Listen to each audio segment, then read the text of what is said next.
Let me first acknowledge the presence of our past District Director, DTM Mohammed Salim, District 20 Director, DTM Alifia Laktawala, Program Quality Director, Distinguished Toastmaster Khalid Abdullah, Club Growth Director, Distinguished Toastmaster Khalid Jalal, other past, present, future, district, division, area, and club officials and audience, good afternoon to one and all.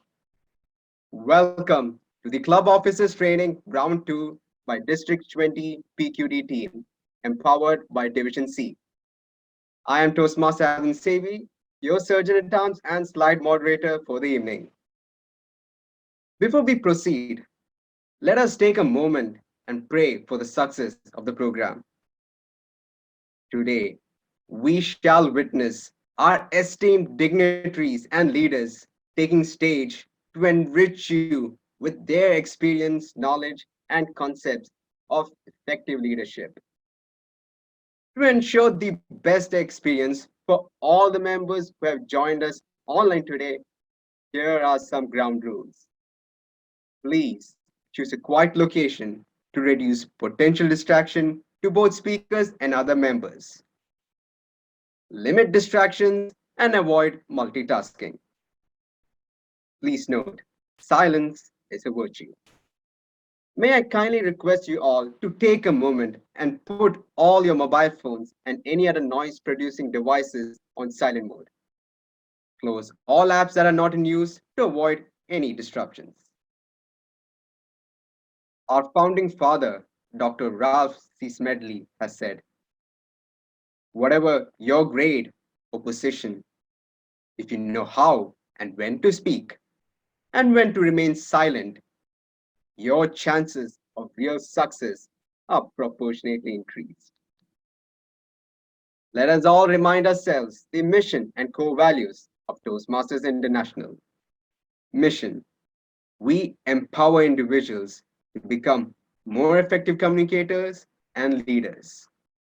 Core values: integrity, respect, service, and excellence. Now, let us meet some of our role players who shall direct us through the afternoon.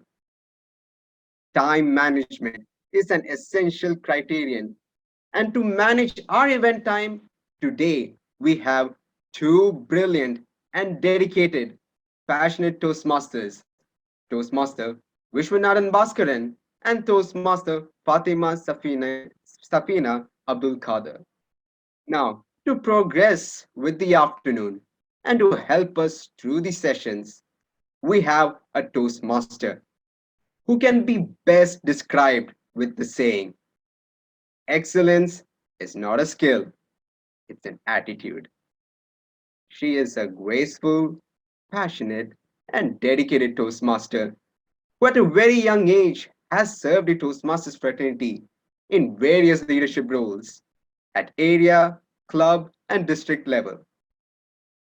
Some of the highlights of a Toastmasters journey are Head of Public Relations and Head of Education for various events like COT, Speaker to Trainer, and District 20 Public Relations Manager for the term 2020. As an orator, she has aced the area and division contest for the table topics and international speech contest as the first runner up. By profession, she is a chemical engineer. By passion, she is a committed, dedicated Toastmaster.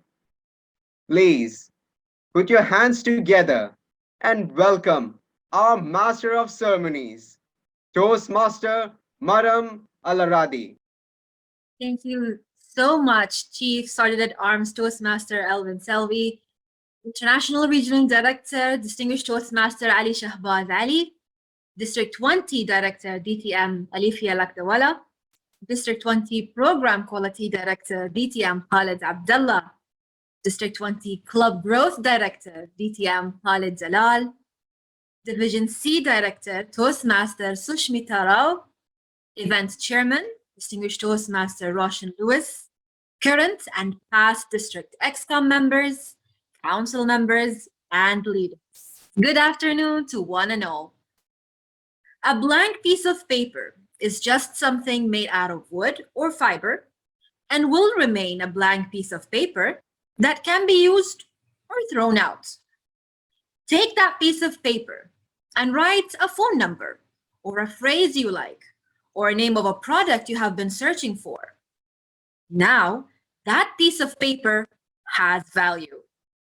When you memorize that phone number or buy that product or act upon that phrase, you are putting life into that piece of paper in a way that you are successfully helping yourself and others.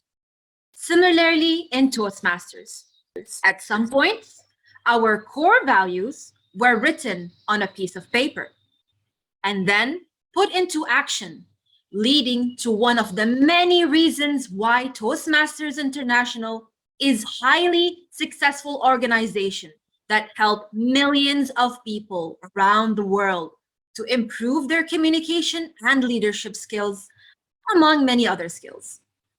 Today, you are all gathered here as club officers and leaders because you have a set of roles and responsibilities you need to know, abilities to unlock, tips to learn, to be more confident and motivated, improve yourself and skills, to serve other members, and help build a great community that lives by Toastmasters' core values of integrity, respect, service, and excellence. As the great founder, Dr. Rousey Smedley, once said, here we are with tremendous opportunity before us. I challenge you to get to work to bring us up to a higher level of service. Let us share with others the benefits we have gained for ourselves. So, ladies and gentlemen, distinguished Toastmasters, welcome to the second round of Club Officers Training for the term 2021-2022. I am Toastmaster Maram Al-Aradi, serving as your Master of Ceremonies for this event, and hoping that you all learn great things to apply in your clubs and your Toastmasters journey that will definitely lead to your success. But first, did you know that helping an event run smoothly involves good preparation, timekeeping, encouragement and motivation, facilitation, problem solving, and a lot of work that goes behind the scenes? It actually requires patience, yet diligence, as the case for our event chairman. With great power comes great responsibility, as Stanley once said. And this Toastmaster has proven himself worthy of power in every single opportunity. He is a passionate Toastmaster since 2018 and has held several leadership roles on club, area, and division levels, as well as organized successful events. He's a member of 6 Toastmasters clubs and a renowned District 20 Pathways manager who has conducted more than 50 Pathways workshops. Completed his DTMship in 1,000 days.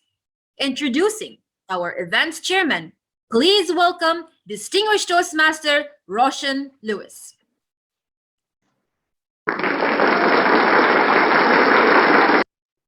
Thank you, Master of Ceremonies. Good afternoon, Toastmasters and guests.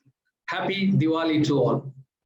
On an auspicious occasion of Diwali, the festival of lights, we are gathered here to enlighten our knowledge horizon in terms of Toastmasters officers' role, leadership, and communication learning. In one word, I welcome you all. Let me take this opportunity to welcome our Regional 11 International Director, DTM Ali Shahbaz Ali. We are honored with your presence. He will be addressing us through his motivational address today. Welcome to our wonderful district trio.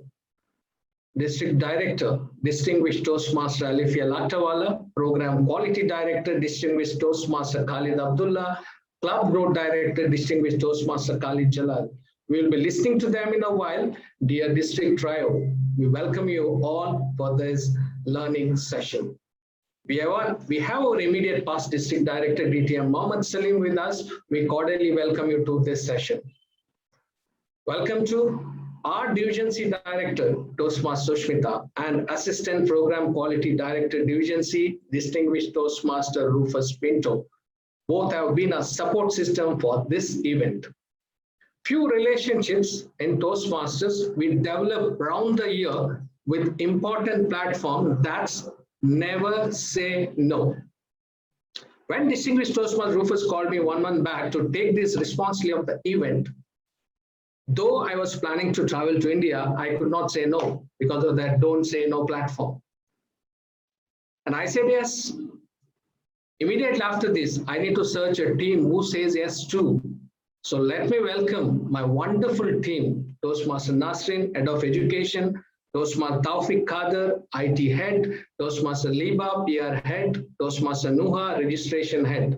Welcome team, you all did a great job. I welcome our 5 billion presenters today. A good friend and creative event organizer leader, Distinguished Toastmaster Neda Campbell. Region 11 International Speed Champion for the year, Distinguished Toastmaster Nisha from Qatar. Raptors Toastmaster and Silver Tongue Orator, Distinguished Toastmaster Deepak Justin from India. Enthusiastic and supporting Distinguished Toastmaster Zara Al-Mukharrik from home ground Bahrain. Technically equipped Toastmaster Mohammad Shiraz from Kuwait. When I approached them, and to my utter surprise, they all said yes. They also never said no. Then my next hunt was for court trainers. Same process. We have to find people who don't say no. Distinguished Toastmaster Khaila, Toastmaster Gulam Farooq, Distinguished Toastmaster Ola Rashid, Toastmaster Priyadarshan, Toastmaster Nagendra Sitaram, Toastmaster Abdul Manaf, Toastmaster Venkatramana. We welcome you all. They will be leading a knowledge journey during court officers training session. We have been supported by wonderful role players, Toastmaster Alin Sevi, our sister, Toastmaster Marama Laradi, Toastmaster Vishwanathan, Toastmaster Fatima, Toastmaster Anita Roy, Toastmaster Job Daniel, Toastmaster Mohammad Wikaruddin, Toastmaster Anisul Rahman. I welcome you all. We are privileged to have you with us. I can see all our division directors, area directors, club president, all the club officers and the wonderful members here with us today. I welcome you all with the heart of gratitude. There are many members who joined from other districts too. Let me take this opportunity to welcome all of them for this wonderful event Court 2 organized by Division C under the leadership of District 20. Because for learning, there is no border. We are all connected together around the globe. With this words of gratitude, I welcome each one of you, and we are feeling very happy to have you with us during this wonderful session. Thanks once again. Let's enjoy the session. Back to Master of Ceremony. Thank you, DTM Roshan Lewis, for your wonderful address. It doesn't get easier. You just get stronger. A quote that best fits this Toastmaster. She has been a member in this organization for nearly a decade, serving in club, area, division, and district in various leadership roles. Several notable awards have been bestowed on her, including Program Quality Excellence Award for the term 2020-2021, Best Youth Leadership Program Coordinator in 2019, Best Division Director Award for the term 2017 and 2018. A physiotherapist by profession who believes in holistic rehabilitation of her patients. The immediate past Program Quality Director and Parent District 20 Director. Please join me in welcoming Distinguished Toastmaster Alifia Lakdawala.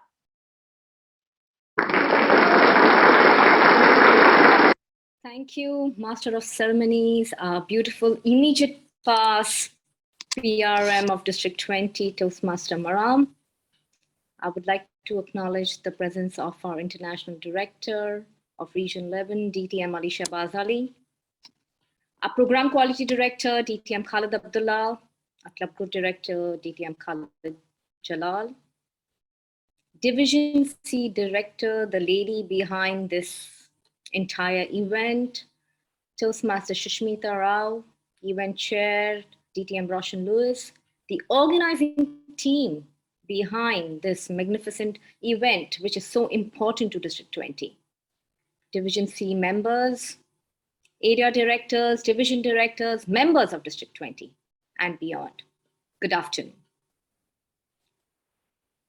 It seems like yesterday that we just began the term, and within few months, we are like halfway through our tenure. So my question to you leaders is, what have you all learned in the past 4 to 5 months? And what are you all going to offer when you all have worn the leadership hat for the next 4 to 5 months? Members of District 20, yesterday we celebrated a very auspicious occasion in the Indian culture, which is called Deepavali, the Festival of Lights, where we lit diyas and we do wish that our homes, our families, our loved ones have the prosperity, the health, the good wish, the good vibes. And the same I wish for District 20 members.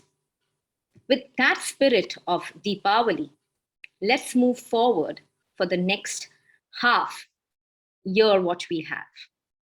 To each and every leader out here who represents their club, their area, their division, what you all have to give best to your members. Club officer training too is such an important training because now y'all will understand that what y'all can do best from what y'all have learned or what your successors or your predecessors have done in the past. Let's all understand that what the next 5 or 6 months have in store for us. Learn from the best because Division C has got an array of speakers today, not only from District 20, but beyond. The meticulous organization today is putting us to a platform where we can say that, yes, District 20 is proud of its members, proud the way they do each event. So I urge to the leaders out here, do attend, do understand, do train yourself. Because when we sign up for communication, we end up being good leaders too. Whoever are speakers today, they began their journey as communicators. And what they have received is an abundant plethora of skills which helps us to become a good human being, a good leader. Do encourage your club members. Do prepare your successors because we need good leaders to lead our district for the forthcoming years. With this, I wish every member a successful 21-22 year. And back to you, Master of Ceremonies. Thank you so much, DTM Alifia Laktawala. That was such an inspirational, thought-provoking address. Going one more round. You don't think you can? That's what makes all the difference in your life. Said Sylvester Stallone. This Toastmaster has served District 20 as Club Growth Director in 2020-2021 during one of the most difficult times in Toastmasters history, yet was able to achieve the targeted paid clubs and distinguished clubs. He's a member of 6 clubs, including President of Active Minds Toastmasters Club, President of Bahrain Debaters Toastmasters Club, Vice President membership of Babco Toastmasters Club, immediate past President of Bahrain Advanced Toastmasters Club, members of both St. Paul Toastmasters and Tamakkun Advanced Toastmasters Club. His purpose in life is to lead his kids by a good example of a father to be followed, and that is why he is in Toastmasters.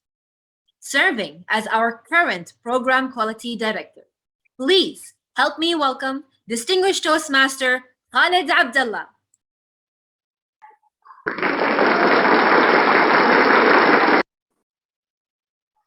Thank you so much, Toastmaster of the day, immediate past, PRM, Toastmaster Maram Al-Aradi, for the lovely introduction. And by the way, it was not done just by me last year.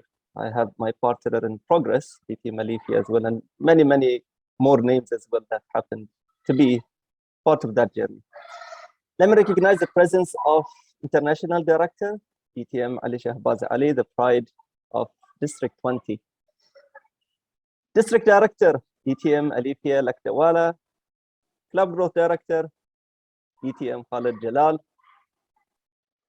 The lady of the day, who really planned for this months ago. What a great surprise. I mean, I was really inspired by the organization of this committee. Toastmaster Sushmita Rao, Division C Director. Chairperson of the event, who is known and dear to all of us, DTM Ocean Lewis, the chairperson, the program quality as well, part of, there's so many accolades, ambassador of Pathways and beyond. All of the office members, division directors, area directors, current, past, and definitely future officers of District 20 and guests. Blessed Friday and good afternoon to all of you. Let me first start with saying happy Diwali to all of those who are celebrating this yesterday. And of course, I just came to know later that it is a 5-day celebration. So thank you really so much for all of your commitment. I know that many of you right now are also busy somewhere celebrating, but thank you so much for making it today. And that shows also the commitment that you have toward your clubs and the promise that you made toward your members.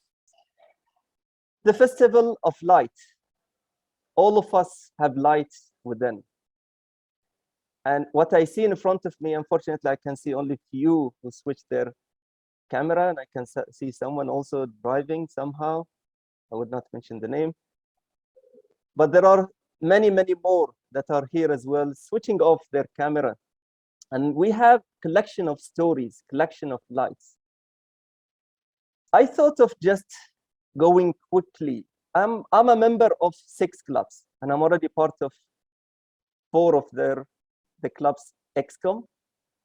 And I know that last year, this year, any year, being an officer is a big responsibility, regardless of which office that you are having. So all of those who I was looking at the number is increasing, now it's 198. All of us are really having our own stories. And I was really happy to see as well new officers joining us, new clubs joining us, clubs that are about to be there. So we are all here learning from each other. There was someone who asked me, what are we going to learn again for the second club officers training? We already did one. And yes, some were saying, are we going to have different material? Why are we having only the same material repeated? It's definitely not. Now is the time when we told you what you were about to do, but now you're already expert in whatever you've been doing. So the experience that you have, the collection of experience, the collection of stories that we have in front of us is what really makes the difference. Let me just acknowledge few clubs that did a little bit far better than others. I'm sure all of you are really doing marvelous job behind the scene, but let me just acknowledge the following clubs. Rawasi Toastmasters Club, Bahvan's Kuwait Malayalam Toastmasters Club, Active Minds Toastmasters Club, Falcon Toastmasters Club, Bahrain Medical Paternity Toastmasters Club, Arraya Toastmasters Club, Desert Pioneers, Indian Academy, Ofok, Filipino, or I would just say PBB Toastmasters Club, Bahrain Society of Engineers, Baghdad Toastmasters, which is again honor to us to have the new countries joining us, Bahban's Toastmasters, Live Principles, Rising Star, Durar, Sims, Crystal Advance, and Voice of Islam. Please, let's give a round of applause to all of the clubs that I just mentioned and all of the clubs that I would definitely mention later on. Those clubs are the clubs who achieved 5 DCPs and beyond. And of course, on top of all of them are Rawasi. I know that maybe some of the data are not accurate because we are going to the closing, month-end closing. So there were 5 days that this might have changed. So kudos to all of the clubs. And for those clubs who I did not mention and who are always present distinguished or always distinguished or yet to be distinguished, please, let's try to submit education award for our members as soon as they get them, because that is the only thing, or that is the least that we can do to motivate our members to achieve. Thank you so much for the opportunity. Thank you so much for being here today, regardless of your busy schedule on Friday. Thanks for the organizing committee, who would you witness in a while. They did a marvelous job, led by, of course, DTM Roshan Lewis and Division C Director. And I would not really forget DTM Rufus, who has been an instrumental as well in this. And I would definitely miss if I start mentioning all of the names, but thank you so much from the bottom of my heart for having such an amazing, and yet I'm sure we would be witnessing a successful event. Thank you so much, everyone, and over to you, Master. Thank you so much, DTM Khalid Abdullah, for your address, and you never miss an opportunity to recognize the achieving clubs. Thank you so much for all your support. People are more willing to follow a leader who knows where he's going, by Dr. Ralph Chestnut Smedley. This Toastmaster says he is a Toastmaster because some Toastmasters showed him the path of Toastmasters. Now he is on a mission to show the Toastmasters path to non-Toastmasters. He has helped charter not less than 6 clubs within a span of a year, a leader who is serving others quietly, without asking for credits or rewards, only perhaps a cup of coffee. He is on a mission to give the members of District 20 the support they deserve. Join your hands to welcome the ever-humble Club Growth Director, Distinguished Toastmaster Khalid Jalal.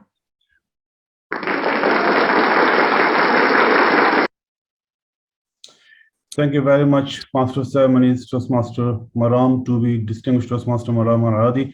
For a second, I thought he's going to give a cup of coffee to all the members of District 20. I was just looking at our PQD, our District Trier team, and our District Finance Manager, who I can't see here for the budget.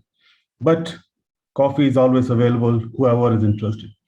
Our International Director, Distinguished Toastmaster Ali Shahbaz Ali, our District 20 Director, Distinguished Toastmaster Alifia Lakdawala, our Program Quality Director Khalid Abdullah, Division C Director, especially because she is organizing this event. Toastmaster, where is she? I can't see her. Yeah, Division C Director, Toastmaster Sushmita Rao, our event chair, Distinguished Toastmaster Roshan Lewis, all the dignitaries, all the members of District 20. A very good afternoon, happy Diwali, and blessed Friday to you all. We have 147 clubs. If we multiply that with 7 officers, we should be having 882 participants plus more, but I still see 208. I'm sure others will be joining. So whoever is not in, let's reach them out. Still there's opportunity, and we still have time to get them into the training, because I personally feel this is a training no one should miss. Because this is a training every time we bring new experience. Every time there's a new trainer or instructor, he or she gives the knowledge they have earned before coming to this meeting. The organizers, they always look for the talented trainers. And the trainers you will see today, they're highly talented. I was going through the list and I see all the great names who could be called in this meeting. So let's not miss it, and let's not ask our colleagues to miss it. So let's invite them, even if they are not in right now, let's call them and invite them. And even those clubs who are low in membership or they're still not eligible due to the membership, let's call them, because we never know when they will be eligible and more in terms of membership. And they should not lose the credit which they still deserve it. But coming to what we are doing in District 20, there are a lot of activities, a lot of programs we try to bring for our members, because we think, we feel, we believe it's the member who deserve all the great things and the growth. And it's because of the members we have so many clubs. It's because of the members we are all here, and we want to serve you all just because of you as our lovely members. Now, what we have done specially for in this term, which was never happened before, although we have club contest, we circulated, thanks to our District 20 director's support, all the language clubs, different languages spoken in our District 20, they can come forward and have the speech competition. And we have circulated that request to all. So please take the opportunity and come forward. Let's hear more and more of different language competitions. We love to hear them because everyone loves the languages. And since you're all part of District 20, we all want to hear the lovely languages you speak, and we want to be part of that. One more thing is, it's not for CGD, but it's for our district PRM.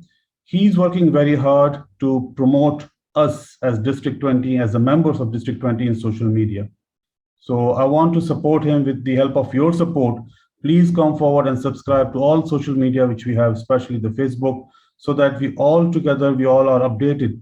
All the great work he's doing for the District 20, and we learn from each other. The beautiful videos, articles he is posting on social media, and I believe there are those articles and videos which should not be missed out by anyone. We have few clubs, they are below membership. There are only few members left to be in a good standing. And of course, our PQT is working very hard to get the contest in order. I request all the clubs to get few additional members to those clubs and make them in a good standing situation or a status, so they also participate in the club contest and they can also grow with us.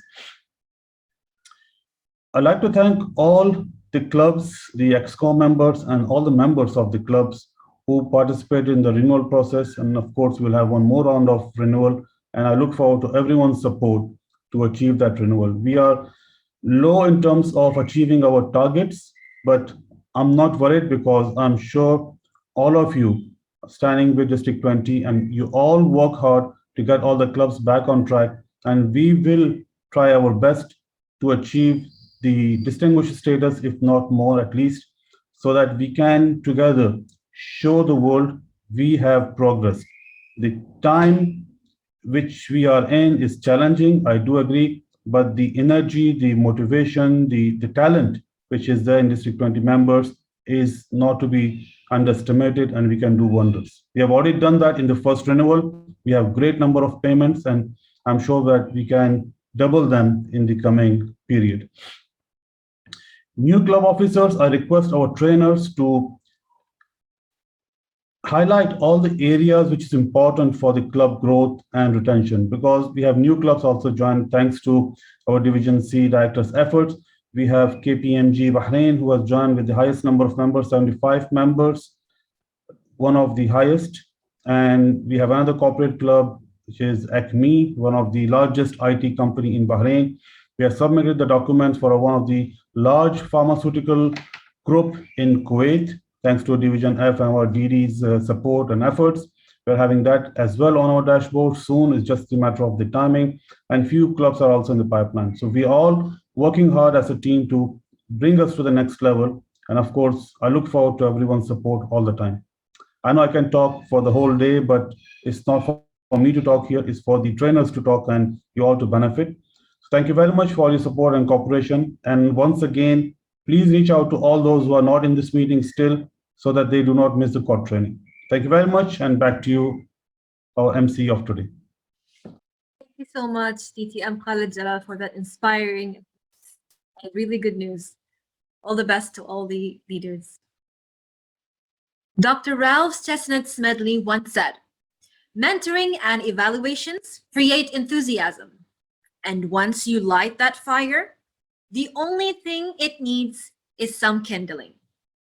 Well, this Toastmaster is known for being a champion in evaluations, table topics, and international speeches. And now she's serving as Division C Director to show us how it is done.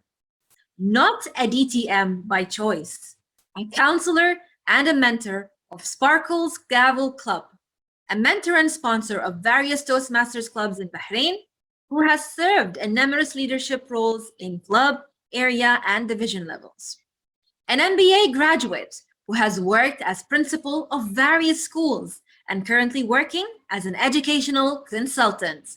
She believes that for a good change that you make in your life, there is a chain of reactions that gets created.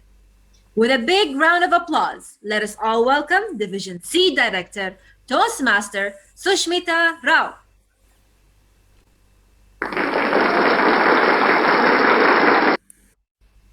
Thank you, MC, Toastmaster Maram.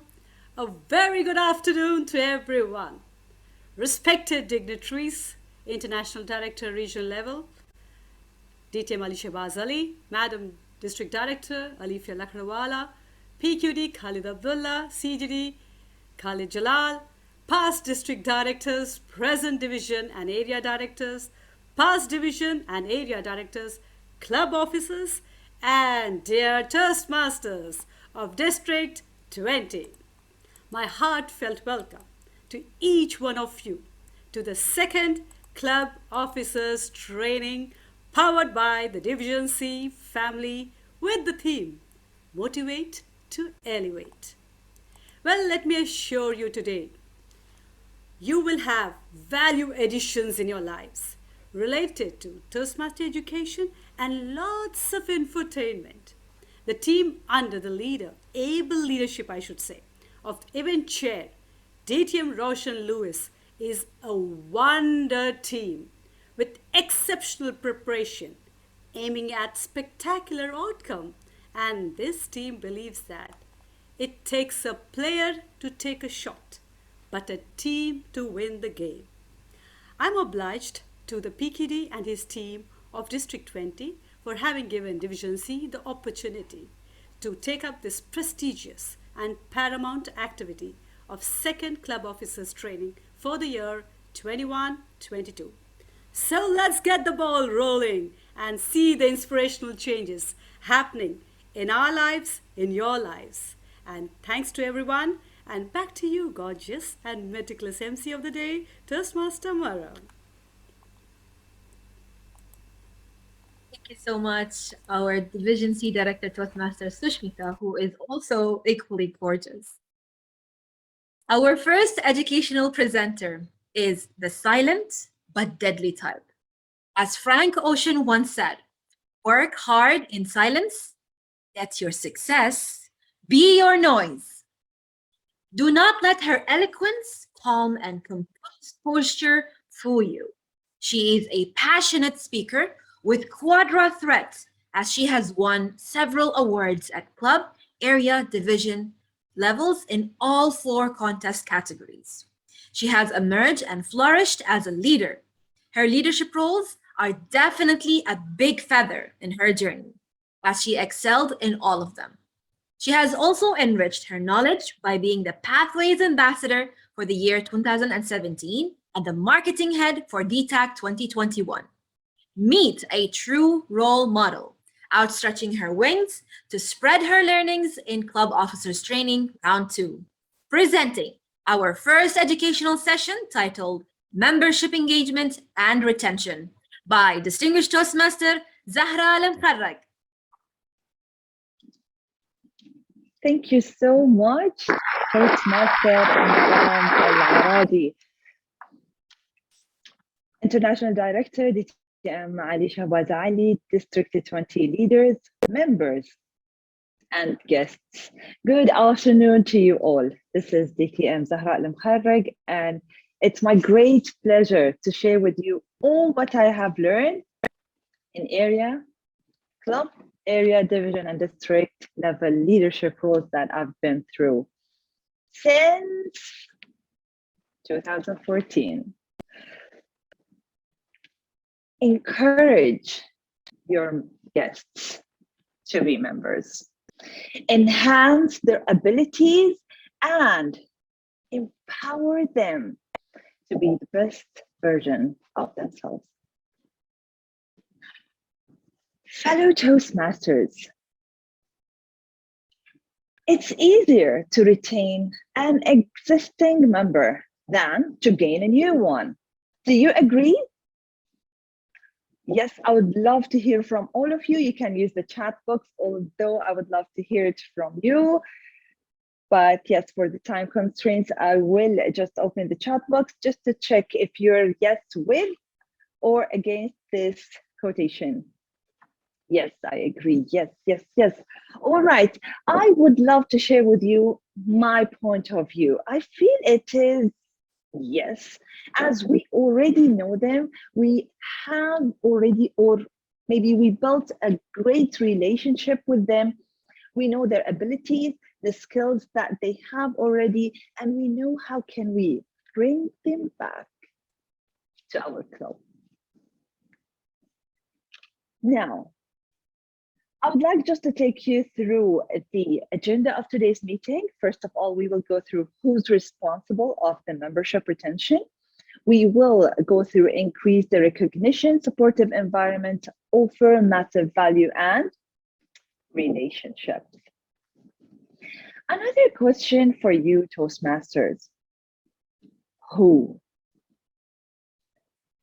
responsible for the membership retention at club level? Please use the chat box and share with me from your point of view, who do you think is the person is the most responsible about the membership retention? Do you think that, okay, I can see all the members, maybe the president, everyone, maybe some, okay, VP membership, especially all officers, VP membership again. Now, let me take you through the officer's role, starting with the sergeant at arms, the one who will welcome all the members. So he's responsible. Moving to the treasurer, he will buy the pens maybe to encourage them. He needs to maintain a good relationship as he's the one who will receive the dues. Then he is responsible. Moving to the secretary, she might share the meeting minutes. She might ask them about what do they think about it. So she needs to maintain a great relationship with them. Moving to the PR, the one who will design the posters, who will share their recognition, responsible person. Membership, as most of the members said, I agree with you, the one who will try to attract the guests to be a member is responsible. Moving to the VP education, more fun meetings, try to encourage them to take roles, so he is. And of course, the president who will encourage, who will provide them with all the support. So going through all the officers' roles, I feel that they're all responsible. What about the mentor? The one who will guide, lead, provide them with help and support. He is responsible. Once I had a chat with one of the district Toastmaster Johnny, and we were discussing who's responsible. And then after a long discussion, we came up with a conclusion that, as what most of the members said again in the chat box, that we, as members, we are responsible.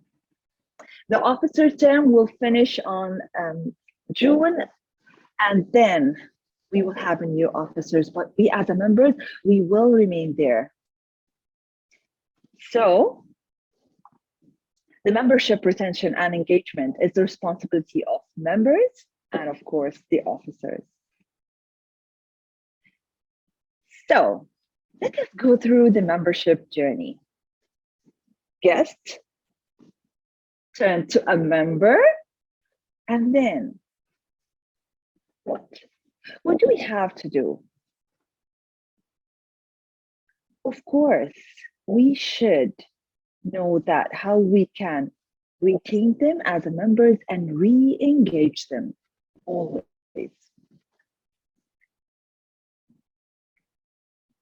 Fellow Toastmasters, there is, let's say, I would like to say a conclusion that I came up with. For the membership retention, we have to go through these steps. Let's start with number one. We have to welcome them. Then connect with them. Mentor them. Provide them with the supportive materials. Encourage them to achieve their best, and always engage them. And we will go through every single step in our presentation. Here you go. What can you see? We will use the chat box again. Please write for me. For example, what can you see? Maybe a member, maybe if you can remember the place, the venue, when, a year, or the name of the event. And even if you can mention the name of the members that you can see. I can see myself, DTM Khalid Abdullah. I can see DTM Alifia, our district director. We can see lots of members. Birthday. Yes, happy and smile. We always can remember the feeling that we had at that specific moment. It might be happy when we won an award, or it might be a sad moment when we did not make it for that specific year. Networking, marathon, fun. All right, I'm not gonna tell you what I want to say, but the most important thing from this entire group of photo is, in order to know what, let's play a game. Hangman, are you ready? I'm not sure if you can see my screen, so I might just share it again. Here you go. May I hear from you if you can see it? Madam, thumbs up if you can see the hangman. Perfect. All right. If you can just write in the chat box all the letters that you feel it's correct. Okay, let's try with B.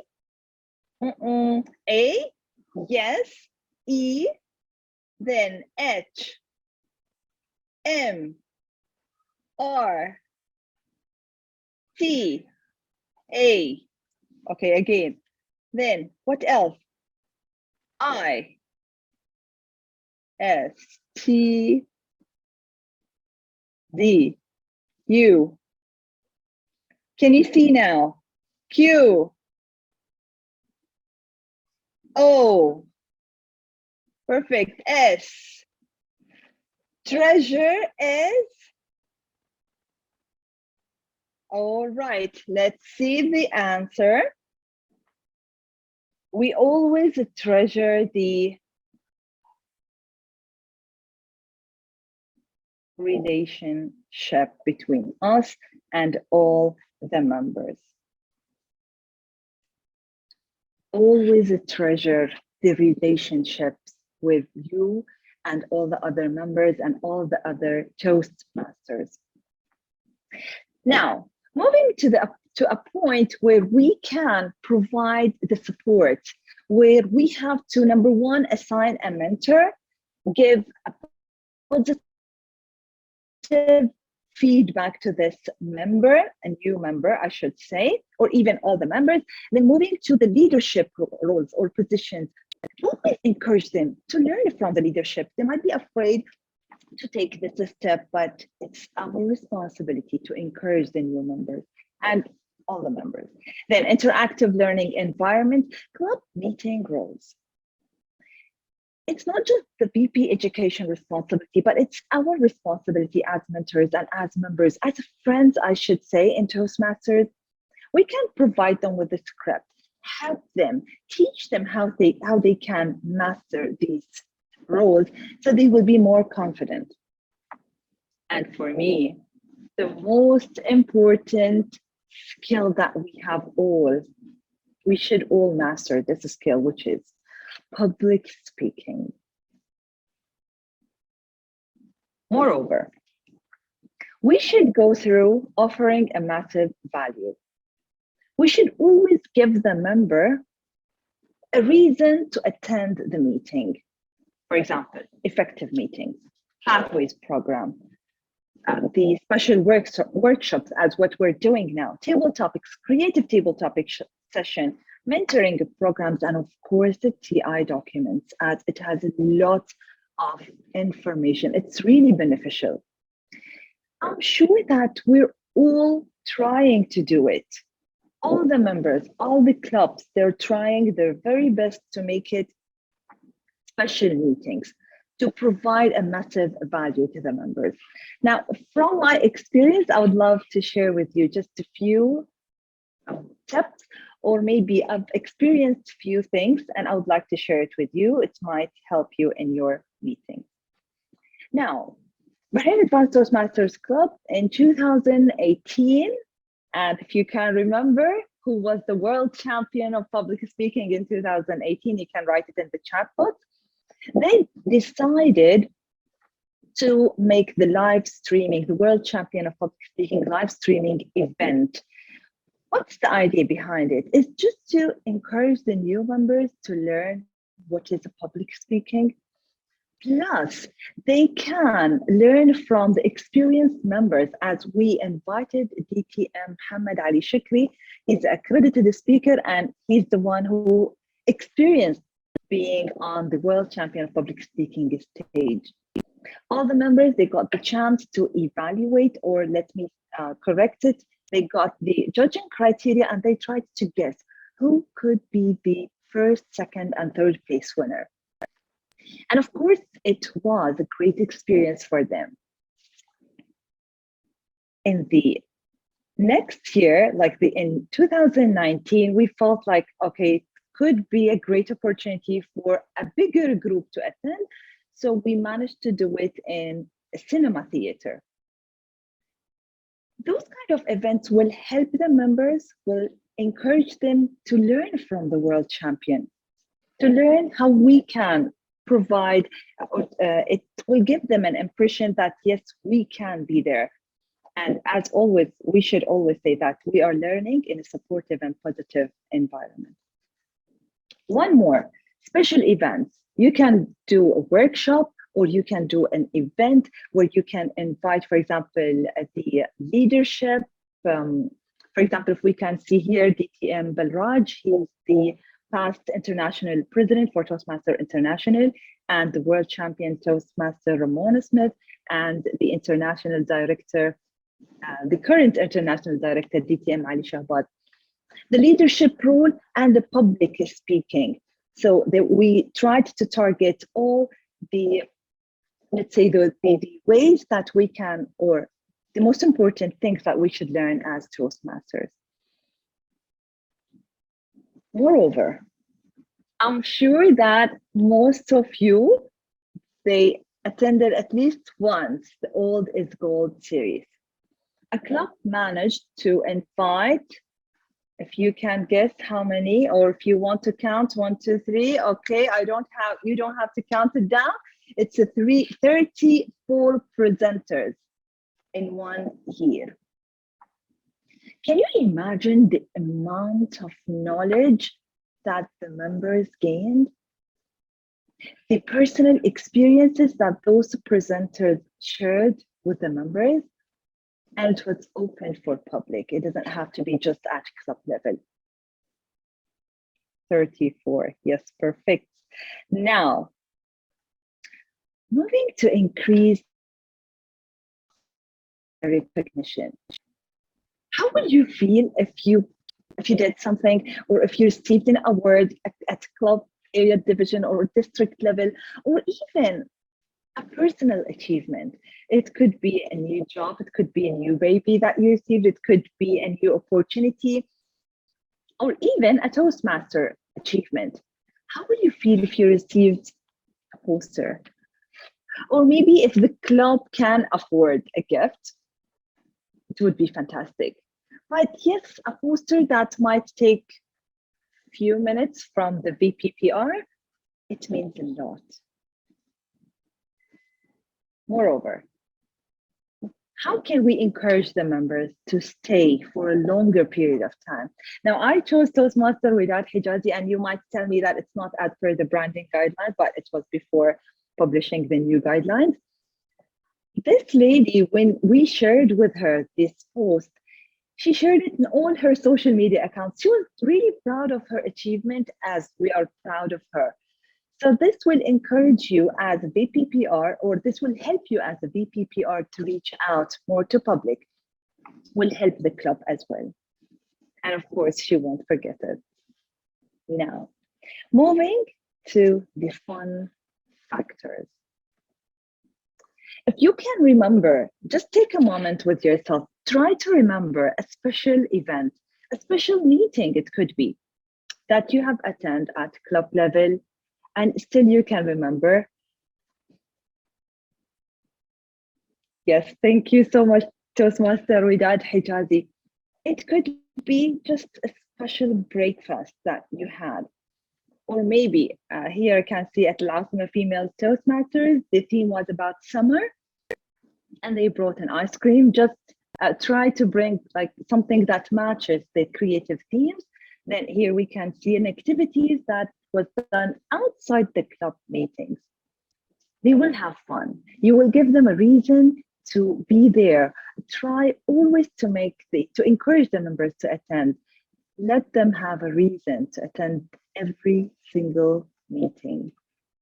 And of course, this will build a strong relationship. This will not help the club, but it will help the member, him or herself, to be a better person. Now, elevate the fun factor. Here, we do have just few suggestions, I would say. We can do a gathering. It doesn't have to be related to Toastmasters, but just to build the relationship between you and all the other members. Celebrations, joint meetings. Still, I can remember the joint meeting that we had with Mexico or with Maldives, that because I've never been there, but still I do have these memories where I experienced something new, get to know new members. Moreover, fun meetings. You can make the meeting in a special place. It doesn't have to be in online nowadays, as most of the meetings now are conducted physically, which is good, alhamdulillah. Fun meetings still. Let me share with you an experience that I've been through in December 2016. We decided to go to Bahrain National Museum. It's just to have fun, to get to know more about our culture and get to know each other more. Of course, we couldn't make real speeches there, prepared speeches, but we tried to do a table topic session. And we encouraged all the members to talk in English, as it's not our first language, but it should be there in every single meeting, even if you're if you're conducting the meetings outside. I'm sure that you have more fun factors, you have more ideas, you have more creative ideas. I was just trying to share what I have experienced and still I can remember. Now, last but not least, let's play this. This is the QR code and I will share with you a link in the chat box. What do you have to do? It's just to share with, please do not forget to click on the link. It's there in the chat box or scan the QR code. What do you have to do? Just share with us the reason behind joining this organization. Or I always think about it. I've joined this organization since 2014, as I told you, but I'm still passionate about it. I do attend every single meeting, try to deliver speeches, try to help others.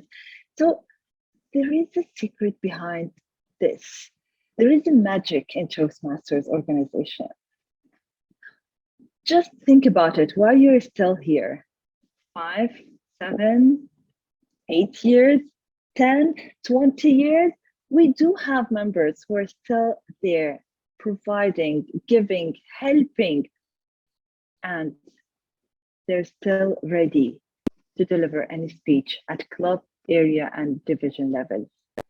So may I hear from you? Of course, yes, one asked me to share the presentation. Yes, of course I will. So let's see, what have you received? Yeah, the network. All right, wow, wonderful. The communication, the socialization, the network, communication, grow, learn, leadership, network, fun. Yes, connect, influence, and inspire, socialize, motivate. I'm sure that we do have all of these reasons to stay here in Toastmasters and to keep on giving, helping, and encouraging the other members, or maybe the guests, to join this organization. Last but not least, let me just ask you another question. Do you still believe it's easier to retain the existing members or not? I've just tried to share with you all the ideas that I have in my mind, all the points that I feel it could help you. And now let's all recall, what have we learned? We should welcome them, connect, build a great relationship, assign a mentor, provide them with the support and help, provide them with the material, always encourage them, and keep on engaging them. And of course, I would love to share, to answer all of your questions. So I'll leave my email and personal number in the chat box. It's there for you to ask me whenever you want. And if you feel free to ask me to share with you the presentation, it's all yours.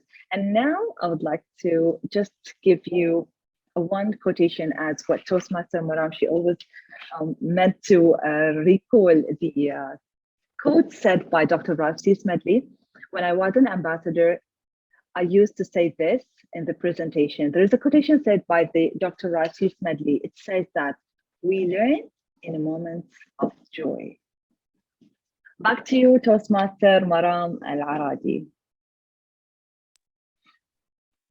Thank you so much, distinguished Toastmaster Zahra, for that presentation and the points given on how to engage and retain members using simple points that we might have forgotten to use. Please accept your certificate of appreciation.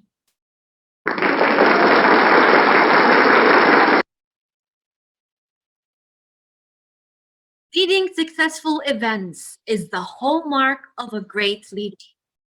Our second educational session will be led by a Toastmaster who has been in Toastmasters for 10 years and has found it to be a truly rewarding experience. She has given her support and assistance to her area, division, and district, as well as in other multiple events across the community in Bahrain. By profession, she is a senior graphic designer and partner at Cumber Designs and Media, and is gracefully honoring her inner work as a spirit junkie. She is a free spirit that believes in taking it one day at a time. A smile, a positive affirmation, gratitude, and a good hair day. That is why this quote by Jeff Rich suits her really well when he said, the one thing we know about the future is that it comes only one day at a time. Let us all welcome distinguished Toastmaster Nada Cumber with her session titled 6 Questions to Lead a Successful Event. Thank you so much, Master of Ceremonies. Thank you. All right, ladies and gentlemen, thank you so much once again, Master of Ceremonies. Thank you all for having me. Happy Friday to all of you. Happy weekend. So today I just want to share with you all a few tips and tricks that I found when it comes to leading events. And these are 6 questions that I found myself asking when I start to do these events and plan for these events. Now, these type of events and sessions can go for as big as conferences that go up to about 600 to 1,000 people, or a small event that can just be catering to 3 to 5 to even 10 people, like a workshop or a one-to-one session with people. So let's just dive into these questions. And yeah, our first question, what kind of leader are you? Do you know what kind of leader you are? With the help of Toastmasters, they have given us a clear view to label the type of leadership styles that we have within ourselves, that we've already adapted within ourselves, like coaching, affiliative, democratic, and each person can actually have 2 to 3. That's what I believe in. They can at least have 2 to 3, with 1 or 2 being the most dominant. And why do we need to know what type of leader we are and what style that we actually represent and how we actually lead, is to help us understand how good of a person we are, how good of a leader we are, and helps us take note and how we are doing things in certain situation, whether it's a hard situation or a stressful situation. It helps us adapt better and know where we stand so we can improve further. So when we get to know ourselves as a leader, ask yourself, what kind of leader are you? Could it be falling under these leadership styles? Maybe even you may have your own label for it. Understand what type of leader you are. What are your strengths and weaknesses? How are you like with your team? Do you like your team? Do you prefer to work alone or with a group of people? I personally like to work alone sometimes in certain events, and sometimes I like to do things in groups. How are you at delegating? Delegating has always been my tough challenge that I'm still trying to work on to this day. So understand, how are you at delegating? So once you understand what leadership style are you, what type of leader you are, what event do you want to host? This is the number one question. What event do you want to host in terms of organizing events? So when you want to host an event, brainstorm a bunch of ideas that you have. Go crazy with them. List them down one by one and the reasons why. Over here on the right side, you'll see a template that you can freely use that I've made by listing down your top 3 events, reasons why, and then choose the one that's most excited, that you're most excited about. That would most likely be your big event. So list down what you want, list down the event that you want, why it makes you excited, why you're having it. These type of events could be a donation drive, skills workshop, a contest, or even an adventurous event. But to help you even more to discover what type of event you want to host, think about your audience.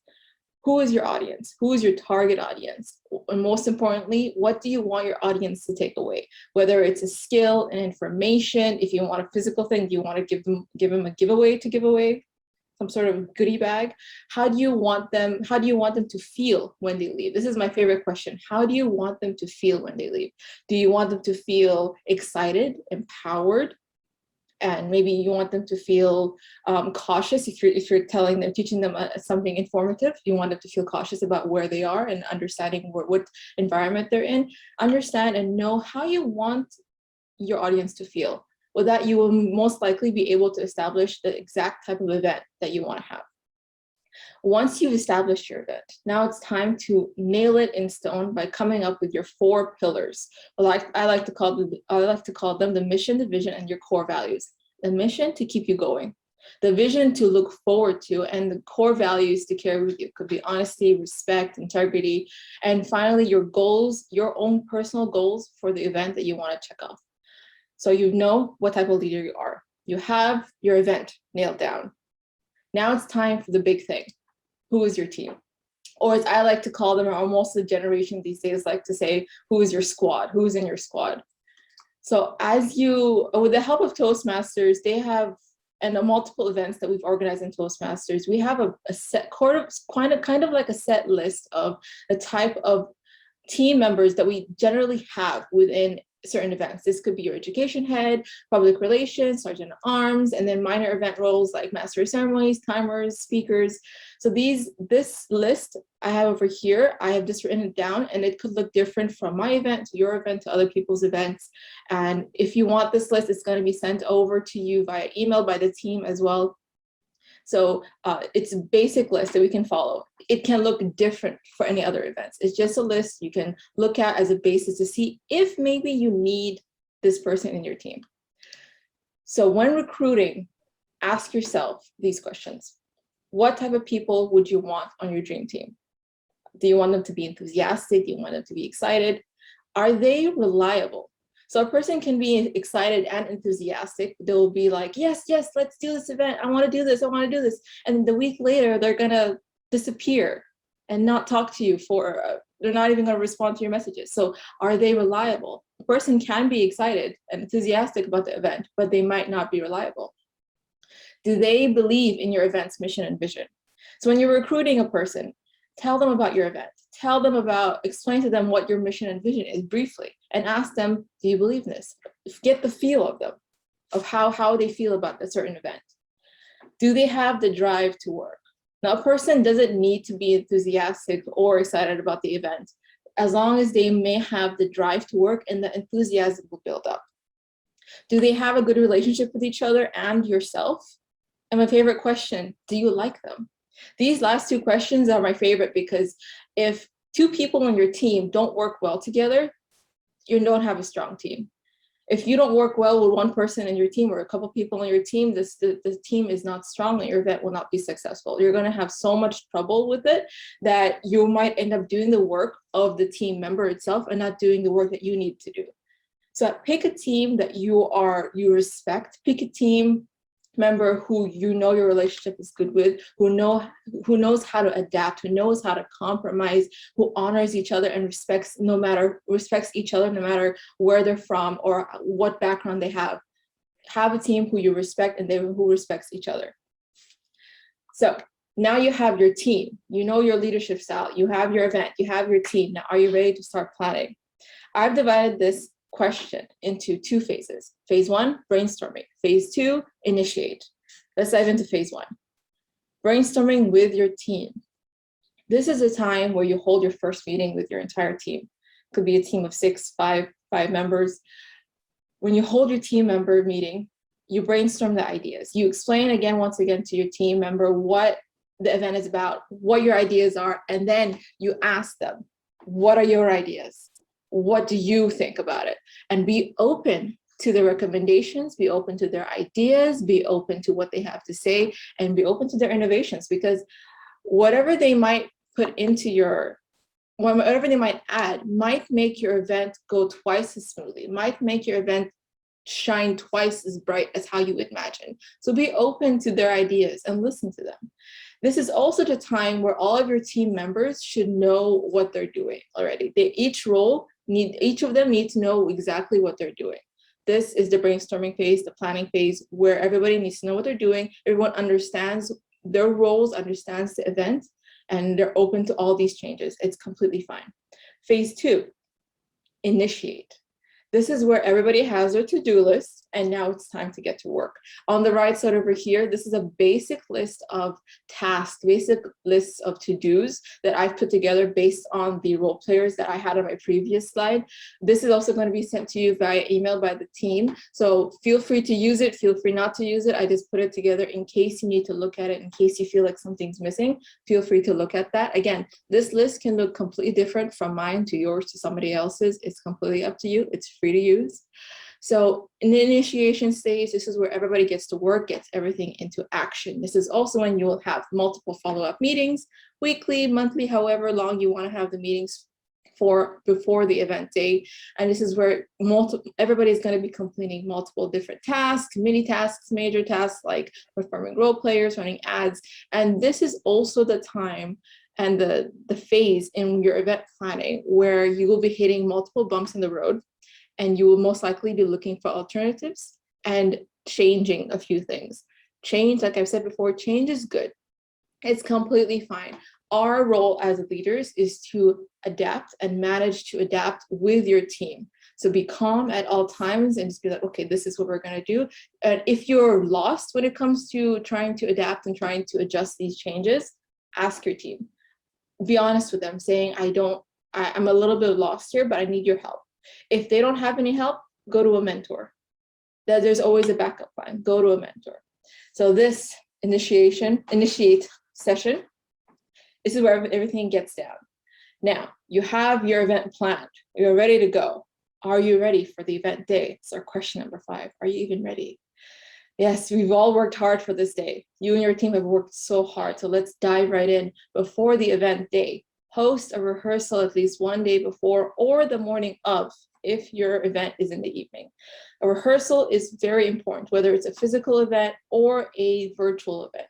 Physical events so everybody can understand and get used to the space, especially if you have a sergeant at arms or if you have speakers, they can get used to the stage, they can get used to where to place each member, they can test out the microphones and the lighting if needed. If it's a virtual event, they can test out any technical difficulties that might occur during that session. So have rehearsal day at least one day before or the morning of. And this is also when you ensure that everyone and everything is in order. And this is also when almost final potential changes and adjustments would most likely be made. Whether it's placing this person here, placing this person there, maybe adjusting the timing a little bit, and maybe doing certain things differently rather than how you expected it to be, or maybe the backdrop would be different because its size is different, so printing has to be done differently. This is when the changes will most likely, one of the biggest changes will most likely happen. So it's okay. Keep an open mind, keep calm. Everything can be adjusted. It's not the end of the world. It's completely fine. This is before the event. Now, during the event, okay, wish your team luck. Big smiles, good energy, all the high up energy. If you're a coffee drinker, have a cup of coffee. If you're not a coffee drinker, don't have a cup of coffee because anxiety issues is a thing. So this is when your event is about to happen. Use the agenda that you and your co-host or your education head work together to put together. Use that as a basis to ensure everything runs smoothly. And if it does not run smoothly, don't panic. It's fine. It's fine.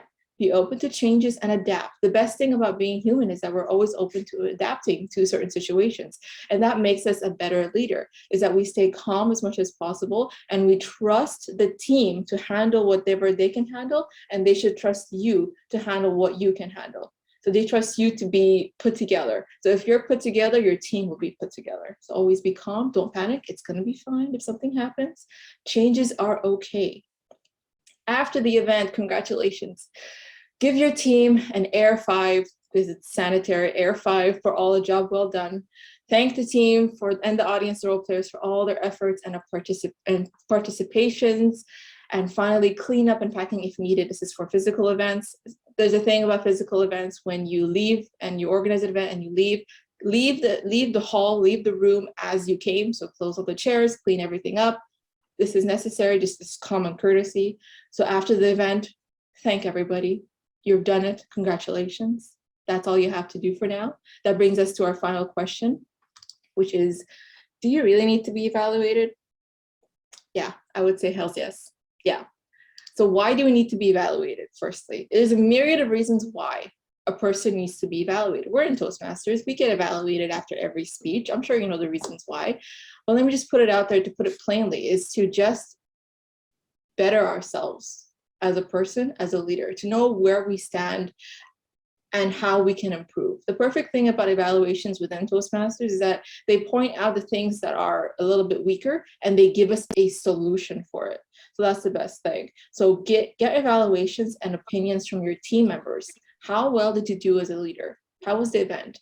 Have an open and honest discussion with them, because that's really important. If they're not honest and they're just gonna say, yeah, you did really great, and in the back of their mind are like, no, it wasn't that good. No. Have an open, honest conversation with them. Have them tell them how it is. Have them tell them how it is. Then you can evaluate yourself as a leader, look at where you were and see where you are now. There's a thing where it's a nice feeling when someone's proud of you, but it's a completely different experience when you're proud of yourself. So when you see where you were and you see where you are now and how much you've grown, it's just mind-blowing, because you would be fully grounded in yourself that, oh my goodness, I've grown so much. I didn't know I could grow this much. Just because I evaluated myself, I was able to see that. Was the event a success? Ask yourself, ask your team, ask those who attended with feedback forms, suggestion forms, ask them, get their opinions of it. So do we really need to be evaluated? Yes, I would say yes. To reiterate our 6 questions, what kind of leader are you? What event do you want to host? Who is your team? Are you ready to start planning? Are you ready for the big day? And do you really need to be evaluated? Which is a 100% hells yes. This would help. These questions would most likely help you to lead successful events. If you want to add more questions to this, go for it, and how you feel like it might add to your experience. But before I close for today, I have a few final tips of do's and don'ts when it comes to organizing events and being a leader itself. Always be open to changes and new ideas. This is what I've always been saying. Be open to changes. Listen to your team. It's okay to listen to them. Don't shut them down with every idea that they might have. Listen to them. Offer help when needed, even if it's not your job. This is only common courtesy as a leader. Ask them Do you need any help? If you see a person struggling, do you need help? Get outside your comfort zone. This was very tricky for me in the beginning. Getting outside my comfort zone and speaking to people, that was very, very tricky for me. Appreciate your team. This is the most important thing that most people tend to forget, is to appreciate not just your immediate team, but the master of ceremonies, the timers, the evaluators, the ad counters, all these speakers who came up. Appreciate all those who attended and who's worked for this event. The don'ts is don't take all the work for yourself. Delegate. This is kind of the opposite of what I said, offer help when needed. Now, yeah, sure, offer help when needed, but learn how to delegate and have an eye out for when you need to ask for, when you need to give your help to someone, when you need to do some work for someone, and learn when you need to delegate. Don't overcomplicate things. Keep it simple and straight to the point. This is very important, that I feel like some events tend to overcomplicate things with little minor speeches here and there, and it's just unnecessary talk, and it just straight to the point. Your audience will thank you. Don't judge others' capabilities too quickly. Always trust your team, because they may surprise you, mind-blowingly surprise you. It happened to me before. Trust me, they're gonna surprise you, but trust in your team. With that, ladies and gentlemen, thank you so much. If there's one thing that I want you all to take away from this mini workshop, is that to be open to change. It's completely fine to adapt, and trust your team. Trust yourself and trust your team. With that, thank you so much, ladies and gentlemen. If there's anything you need from me, just ask away.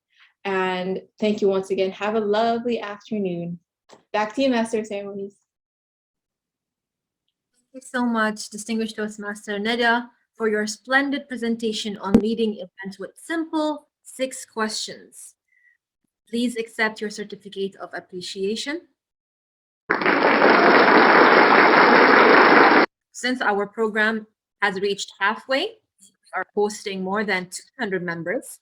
Can I kindly request all present here to please join me with a smile for a second round of officers training for the term 2021-2022. Hope you had a great break, because we will jump almost right in. Since we are ahead of time, I was thinking, why don't we play a little of an icebreaker or a game just before our session, which is scheduled for 3:30. So I was thinking, why don't we play a little bit of round robin? So I have a raising hands, whoever wants to participate. A round robin is basically someone starts a story or a line, and then when I say next, it goes to the next person, and he or she tries to complete the story until we reach to the final person. So I will need the help of the moderator to at least spotlight the participants, whoever raised their hand. Can I have some volunteers? Ooh, DTM Farhad. You never disappoint. Moderator, can I please have your assistance in spotlighting the participants, whoever raised their hands? Anybody would like to participate? We have Toastmaster Fiqaruddin. We have 3 now. We have Toastmaster Sanjay Gupta, we have Toastmaster Faraz Farooq, we have our HOE, we have a moderator, we have a DCD. Oh, wonderful. Any other joiners? Come on, let's go. This is like a free, simple, yet fun table topic session.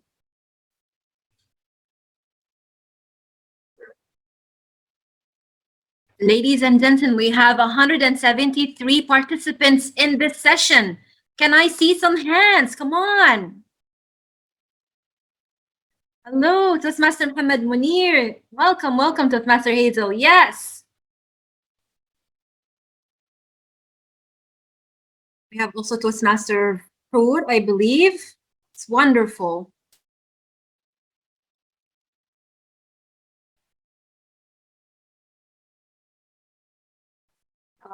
To any more.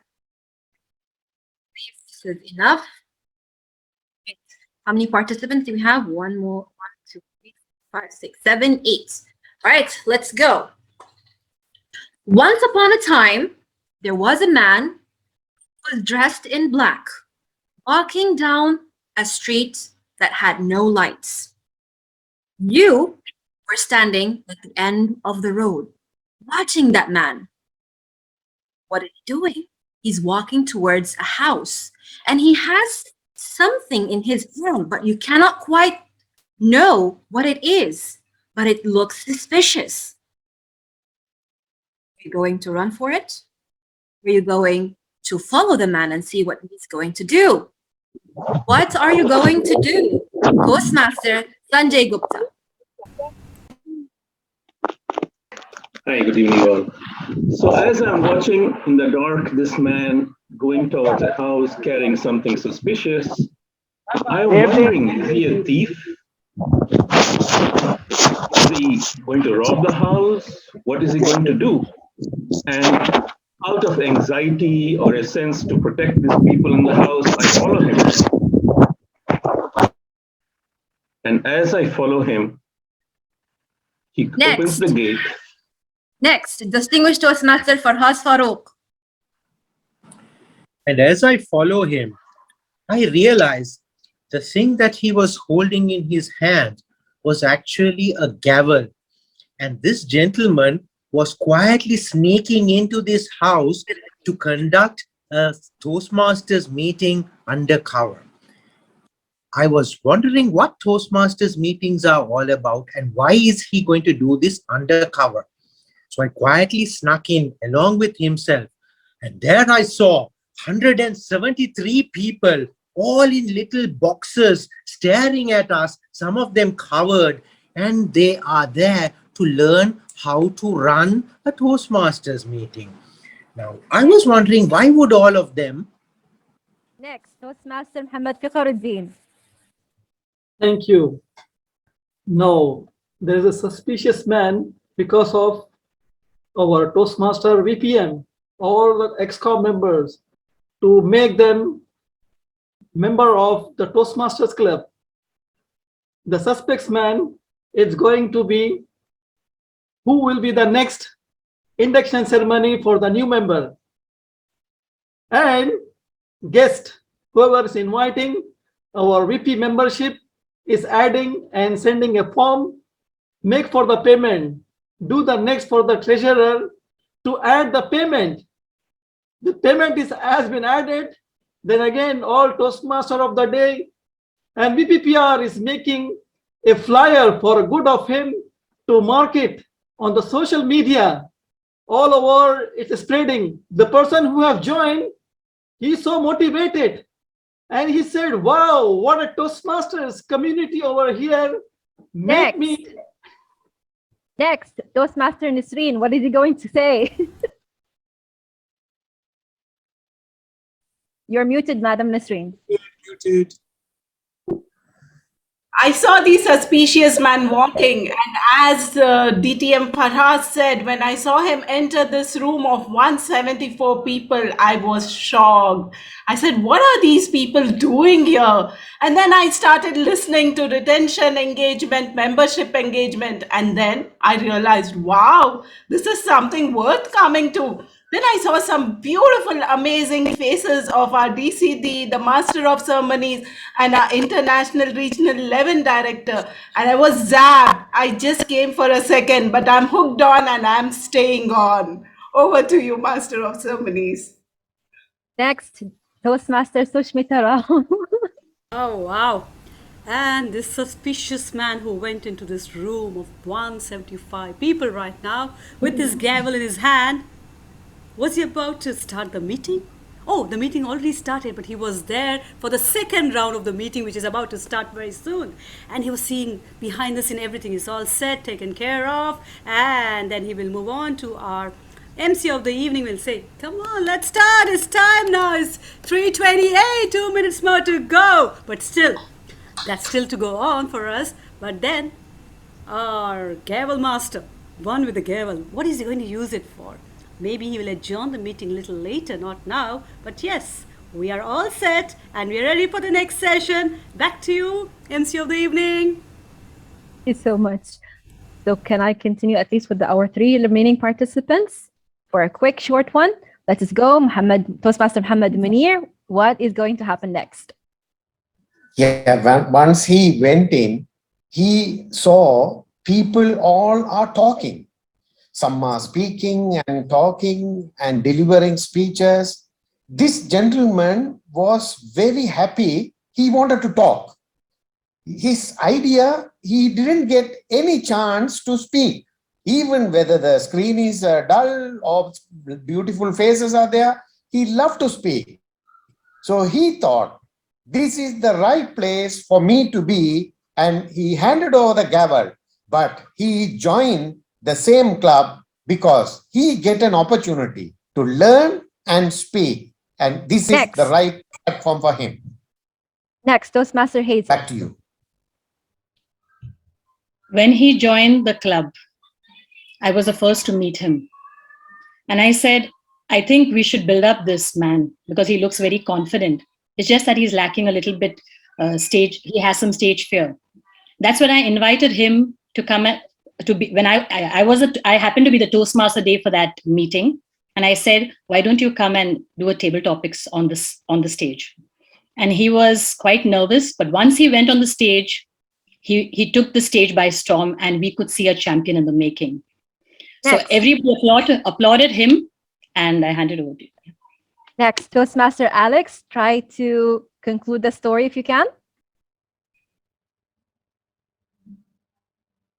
Oh, sorry, Toastmaster Hoor. Sorry, yes. Toastmaster Hoor. Conclude the story. From a perfect stranger to a prestigious speaker to maybe a friend. Now we see the change that happened to all of us, going and embarking on a journey of fun, communication, leadership, and public speaking, trying to get the best out of it and having fun along the way. Wow. Thank you so much, our dear participants. This was a cherry on top of everything, even though this was an impromptu. Thank you so much for our lovely participants, and let us get back on track with our next Toastmaster, who is a living example to Dr. Ralph C. Smedley's saying, ours is the only organization I know dedicated to the individual.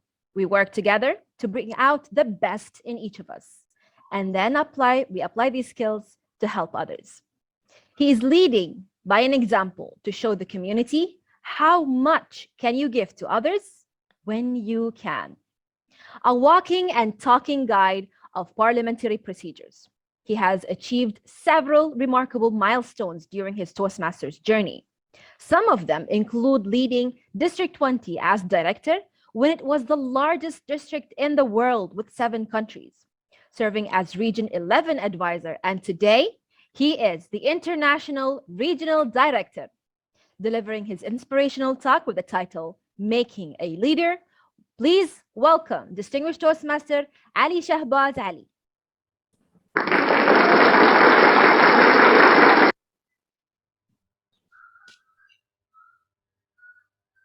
And when I saw this person, I spoke to him. I asked him, who are you? There was a creature which came out of his head, and he said, we are Venom. Just kidding. Master of Ceremonies, Maram. District Director, Alafia. I see our district leaders in the list. PQD, Khalid Abdullah. CGD, Khalid Jalal. And the one who is empowering the whole show with her team, DCD, Shushmita. Organizers, friends, Toastmasters, a very good afternoon to everybody. When Toastmaster Roshan or DTM Roshan approached me and he told me, we would like you to speak on the subject which you see on the screen or in the agenda, making of a leader. So I was excited. I said, let's go ahead and do this. He told me, your time will be 8 to 10 minutes, or roughly total time 12 minutes. Since then, there is a new dilemma on such a vast subject. How can it be delivered in such a short time? Of course, on the very subject which you see on the agenda, which I'm supposed to speak, there are a lot of content, a lot of white papers, a lot of books written on it, on leadership, making of a leader, traits of great leaders. But let me share something, what I have learned from my experience in Toastmasters. And that would be only fair with the given time frame that I have. And when I say the given time frame, I talk about the framework. Now, as leaders, wherever you are, whether in Toastmasters, you are a college student, you are a medical student, you are into any profession, you have a framework to follow. A framework of an organization, profit or non-profit, is given to you. And if you are elected or appointed in that organization, you have to follow your leadership in the boundaries of that framework. And this is what exactly happened when DTM Roshan told me that this is the time frame. I have to follow it and I have to respect it. If I'm an organizer, that's a leadership of different level. I decide what time should I give for presentations. So leadership responsibilities changes in every level. Let me start with the basics. You as club leaders, district leaders, got elected or appointed. When I got elected as a club officer back in 2004, let me give you an open secret. I didn't have a vision. I knew what I want to do in Toastmasters. I want to improve my speaking skills. I didn't come here for leadership at all. I met Lance Miller those days, and I said, maybe one day I can be Lance Miller. I want to follow his footsteps. But then today, I'm totally dissolved in leadership. So things change. The president came to me and told me that elections are going to happen next meeting. The current president. Why don't you go for Sergeant at Arms? I said, fine. I don't know what it is, but just to help the club, count me in.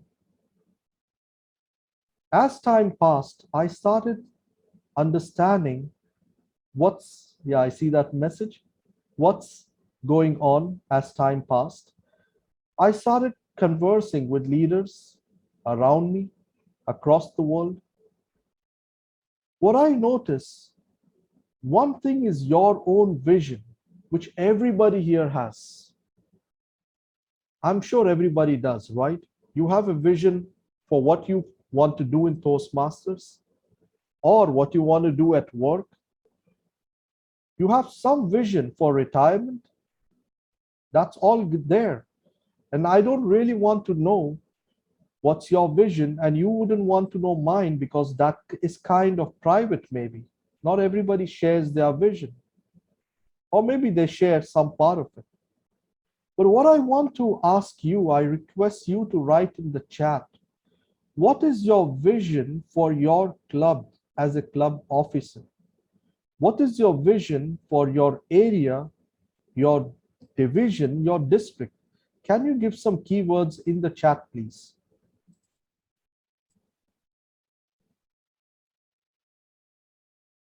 Okay, I see our PQD sharing his personal vision. Great. It takes a lot of courage for people to do that.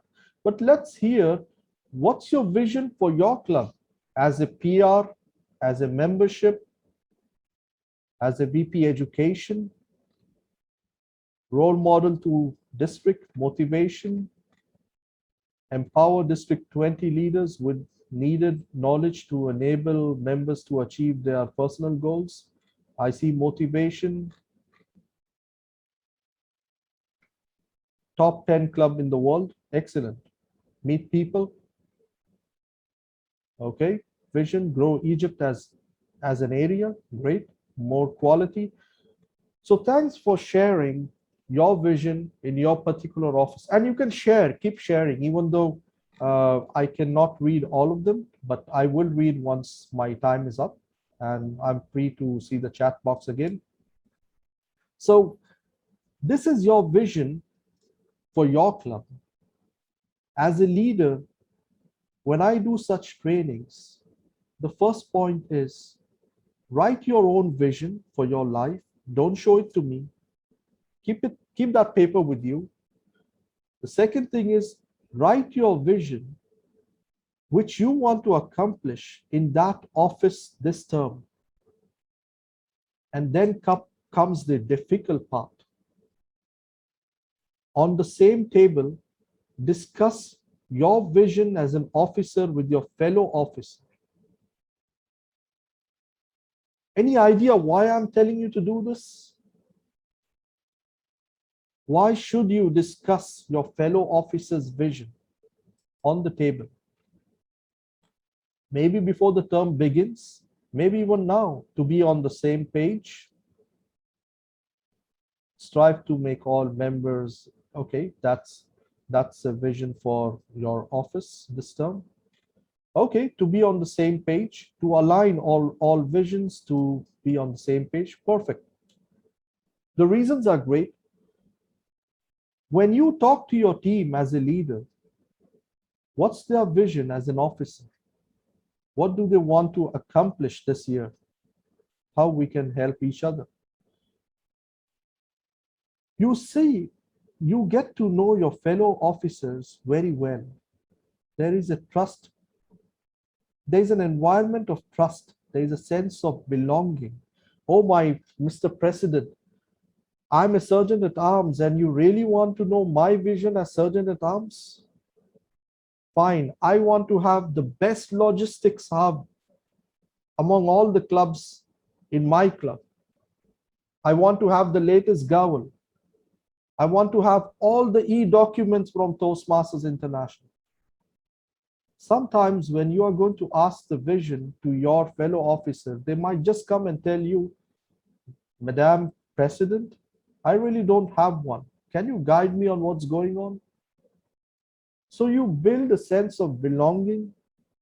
There is a respect, a sense of understanding, and there is a kind of a mentorship, showing the direction to your fellow officer.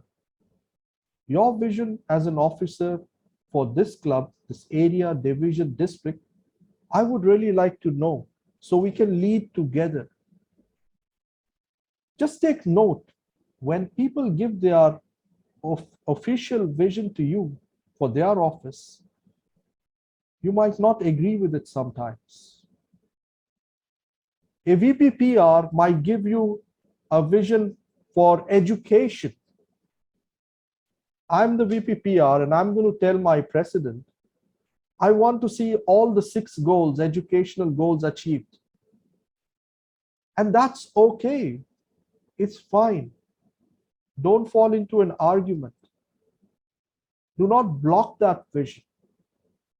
As a leader, we need to ask, that's a great vision, 6 goals. So, Madam PR, can you tell me, how will you help achieve the 6 goals? It's amazing. And here is where you build rapport with your own friends working in the office, club XCOM, area, division, district. Once you get the vision part cleared, everything is documented. You have the team charter planned. You go ahead and somewhere in December, which is very close, you see, we can't achieve this. What we decided, it's going very tough. The pandemic has hit us. We can't achieve so much. Do you abandon the ship? You don't do that. You can sit with your team and recall when we started. We had a vision together. Let's bring it back. So all the officers in the club, it's never too late to discuss your vision with your presidents. And if the president does not want to do it, the president needs direction, it's totally okay. I have been president probably 5 times by now. Maybe 3 out of the 5, my vision wasn't accurate at all for the club. And next time I'll be a president, probably I'll do a better job. So if the president does not want to do it, bring an external mentor to help you make your vision. Making a good leader is all about clarity of vision. As I was saying, you will find many documents on the internet about leadership. But if your vision is not clear and you don't know your team's vision, it's going to be very hard to achieve. And I see such ships being abandoned, blame game beginning, people disappearing only when they feel we came here for this, we can't do it. But they never had a vision. They just saw the DCP goals, the Smedley goals.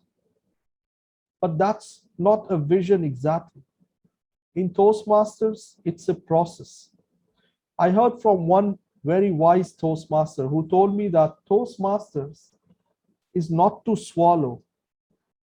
Enjoy Toastmasters. It is something to chew and keep chewing this amazing chewing gum whole time. So enjoy Toastmasters and work on clarity in your vision. It's never too late to do that. Thank you very much. I see the red light. Please, let's go ahead with the questions. Madam Toastmaster of the day or Master of Ceremonies. International Regional Director, Distinguished Toastmaster Ali Shahbaz Ali. Thank you so much for that inspirational talk. It was truly, truly motivational. Please accept your certificate of appreciation as a token of thanks. Thank you.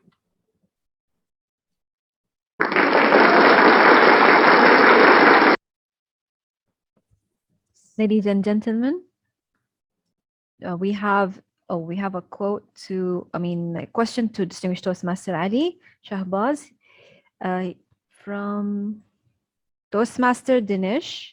He's asking, who is your favorite leader and why? Well, in Toastmasters, there are plenty of leaders we can look up to. Taking one name wouldn't be fair, but what I've started to do lately, with God's given grace, I've started to admire myself. So when I look at my journey and I see the sacrifices, my God, I can't believe that would be me. So the greatest inspiration should come in from you when you look in the mirror. I see Donald Trump there, no comments, but definitely whatever you see in others and you want to grab that opportunity to become that person, just look in the mirror and say that it is you you're looking for. So we all have the same book to follow, the same framework. So definitely find that leader in you. It's there. That is Madam completely true. Toastmaster. You are a complete inspiration to everybody, Distinguished Toastmaster Ali. Thank you. Do we have any questions for our International Regional Director? Has a ring to it.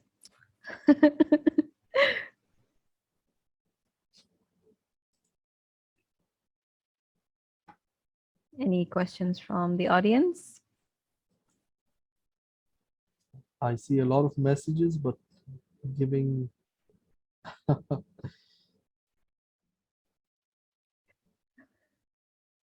I'm having a question from our moderator, Toastmaster Muhammad Faqaruddin. He's asking, never mind, is this personal question? Toastmaster Muhammad, I really don't know. Is that about the onion?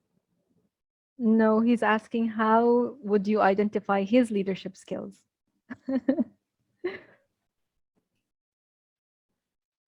Where Ricaruddin is everywhere. And that kind of dedication for a Toastmaster who we never knew about probably 2 or 3 years back. So that level of commitment is amazing to go ahead. But life is all about balance. So make sure the balance is maintained.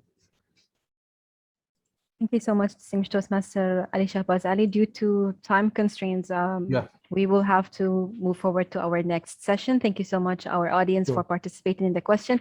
And you can have a one-on-one session with distinguished Toastmaster Ali if you would like, and if he has time. Thank you very much, Madam Toastmaster. Thank you so much for coming and gracing us with your presence, distinguished Toastmaster Ali. The greatest speakers have usually been remarkable for the abundance of their ideas and economy of words. Wise words from our founding father, Dr. Ralph Chestnut Smedley, that is, in my humble opinion, see fit to our third educational speaker. She has been crowned division champion 15 times and 3 times district champion in international speeches for the years 2019, 2020, and 2021, as well as 2-time district champion in speech evaluations for the year 2017 and 19. She was the first runner-up regional quarterfinals of World Championship of Public Speaking for the year 2019 and semifinalist of World Championship of Public Speaking in 2021. An active Toastmaster for 14 years and has served many leadership roles at division level. An entrepreneur who runs an educational event company called Speak and Shine and hosts a talk show named Talksopedia. Outside Toastmasters, she is a mother of 2 who loves reading and photography. All the way from Qatar, please help me welcome distinguished Toastmaster Nisha Shivram with her session, Beware Your Body Speaks.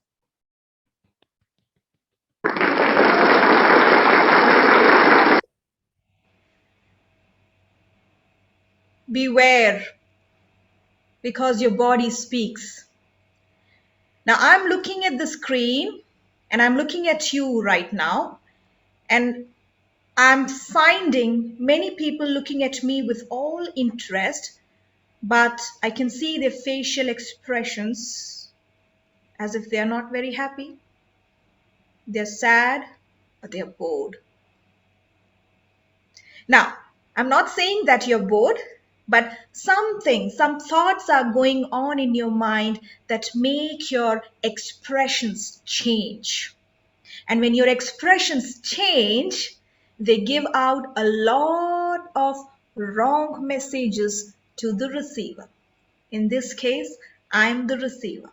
So please bring a smile on your face because your body speaks. Yep. Master of Ceremonies, wonderful guest, fellow Toastmasters, and my dear friends, good evening. And before I start the session, I just want to make a small correction. I have won the division level international speech contest 8 times and the evaluation 7 times, not 15 times. I was shocked when you said that. And body language. A very interesting topic, but the most neglected topic because we don't see that importance in understanding all about body language. Now here I can see around 193 people, almost 200. I want to know from all of you, what is body language?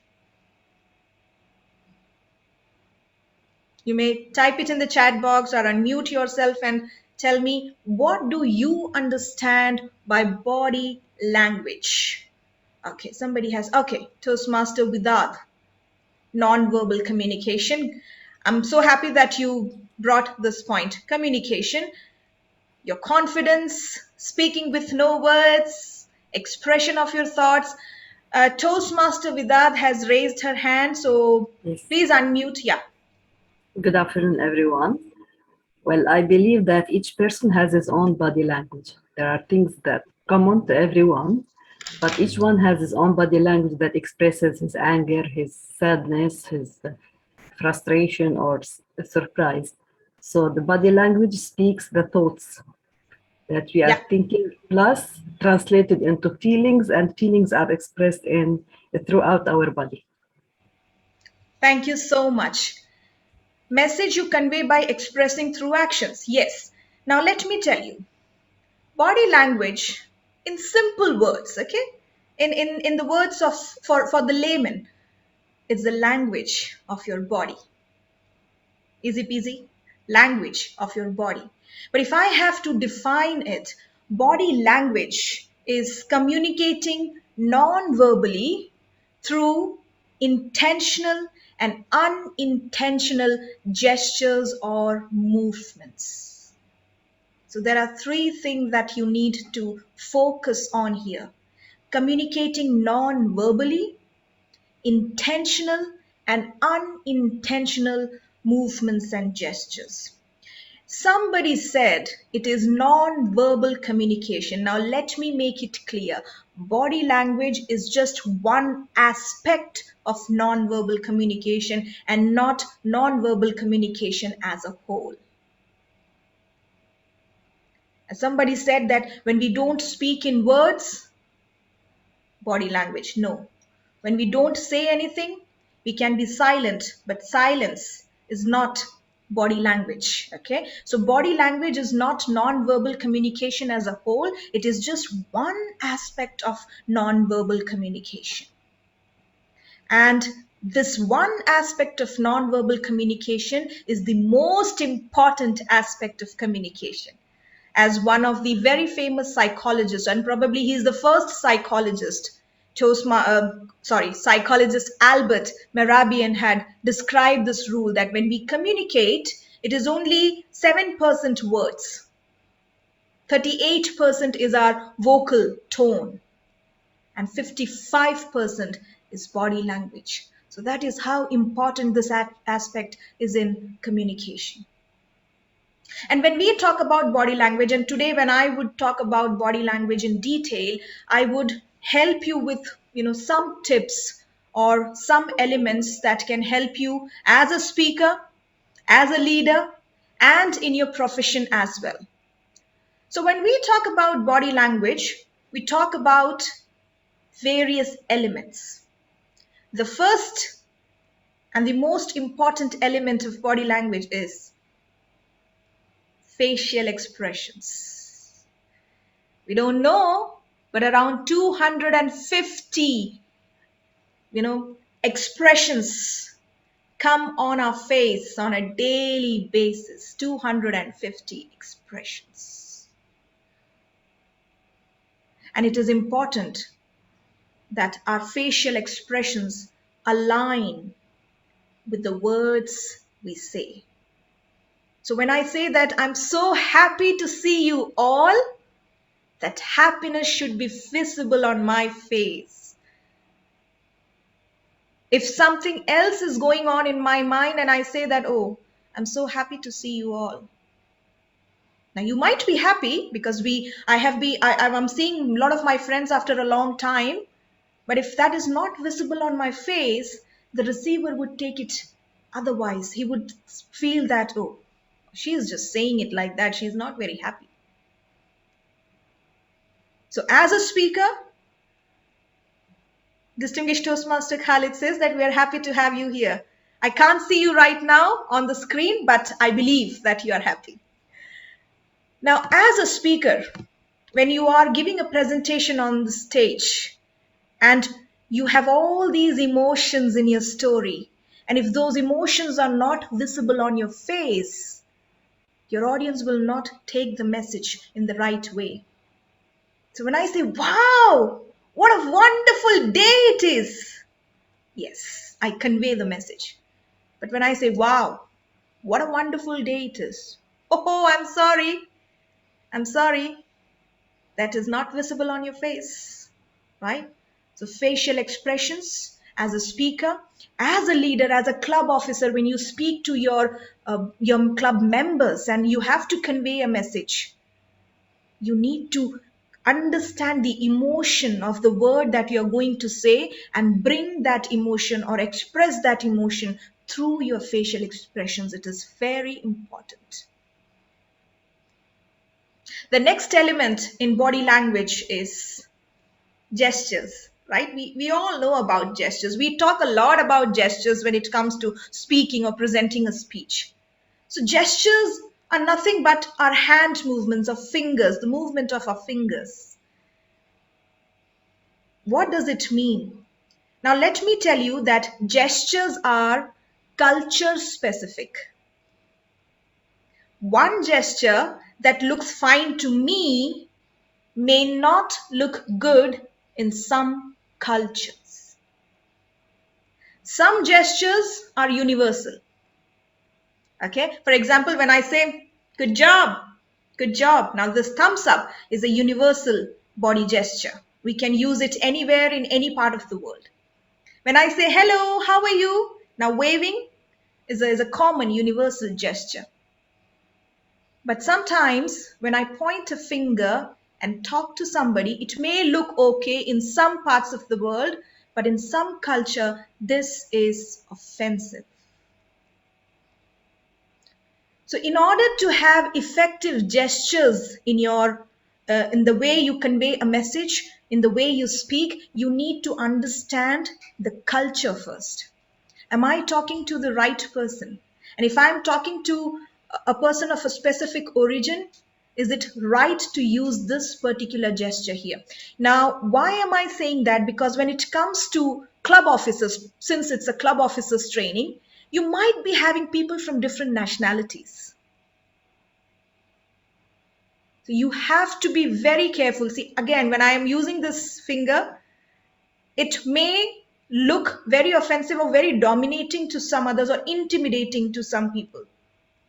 As a leader, I should not be doing that because I'm talking to people from different nationalities, different cultures. In the same way, when you are in your workplace and if you're dealing or working in a multicultural environment, make sure that you have the appropriate gestures fit for that multicultural environment. Even as a speaker, why does Toastmasters International tell us that open your palm instead of pointing a finger at your audience? It's only because of we are dealing with different cultures or speaking to people from different cultures. So gestures are culture specific. So make sure before you use gesture, you understand the culture of the people you're dealing with. Avoid over gesturing, because over gesturing, when every time when you speak you are just using your hands and you're moving your fingers, over gesturing is a sign of nervousness. We don't know that, but most of the time when people are nervous and when they want to show that they're perfect, they use all these gimmicks to convey their message. So avoid over gesturing, avoid under gesturing. At times it is good that you convey your message or you explain things using or moving your hands. Now, the third element in body language, and a very important one, is posture. Posture. What is posture? What do you understand by posture? Yes. You can unmute yourself and answer, or just type it in the chat box.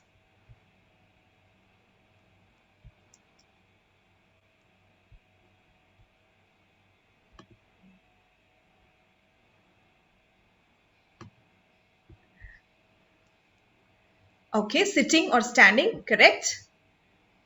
Yeah. Posture is all about the way you sit or the way you stand. Okay. And as a speaker, as a leader, you need to have a correct posture. What is a correct posture? A correct posture is when you stand straight with your hands, both the hands hanging on the sides, stomach in, head high. Stomach in, head high. Why do you need this correct posture? And this is applicable to all the speakers.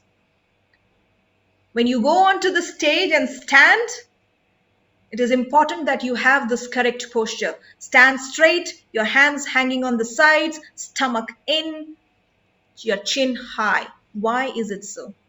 Okay. Toastmaster Maram Alaradi said to express confidence. All right. Yes. It shows your confidence. Okay. It shows you are a person with power and with integrity. Number one. Second thing, as a speaker, and this is for all the speakers and future contestants in particular, when you stand on the stage with this correct posture, it helps you breathe properly. Because when you stand in the correct posture, there is no obstacle or block in breathing. So it helps you in breathing. Now you may ask, then how does it help? As it is, I'm breathing. So how does this posture and the correct breathing would help me as a speaker? Please understand, when you breathe properly, your voice will come out effectively.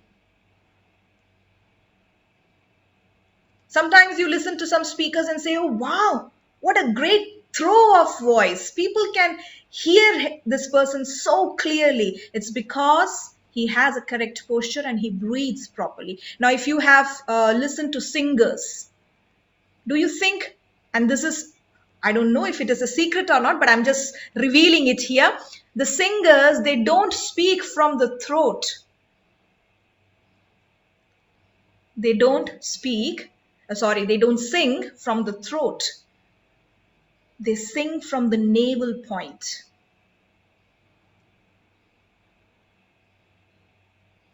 And it can only be possible when they breathe properly.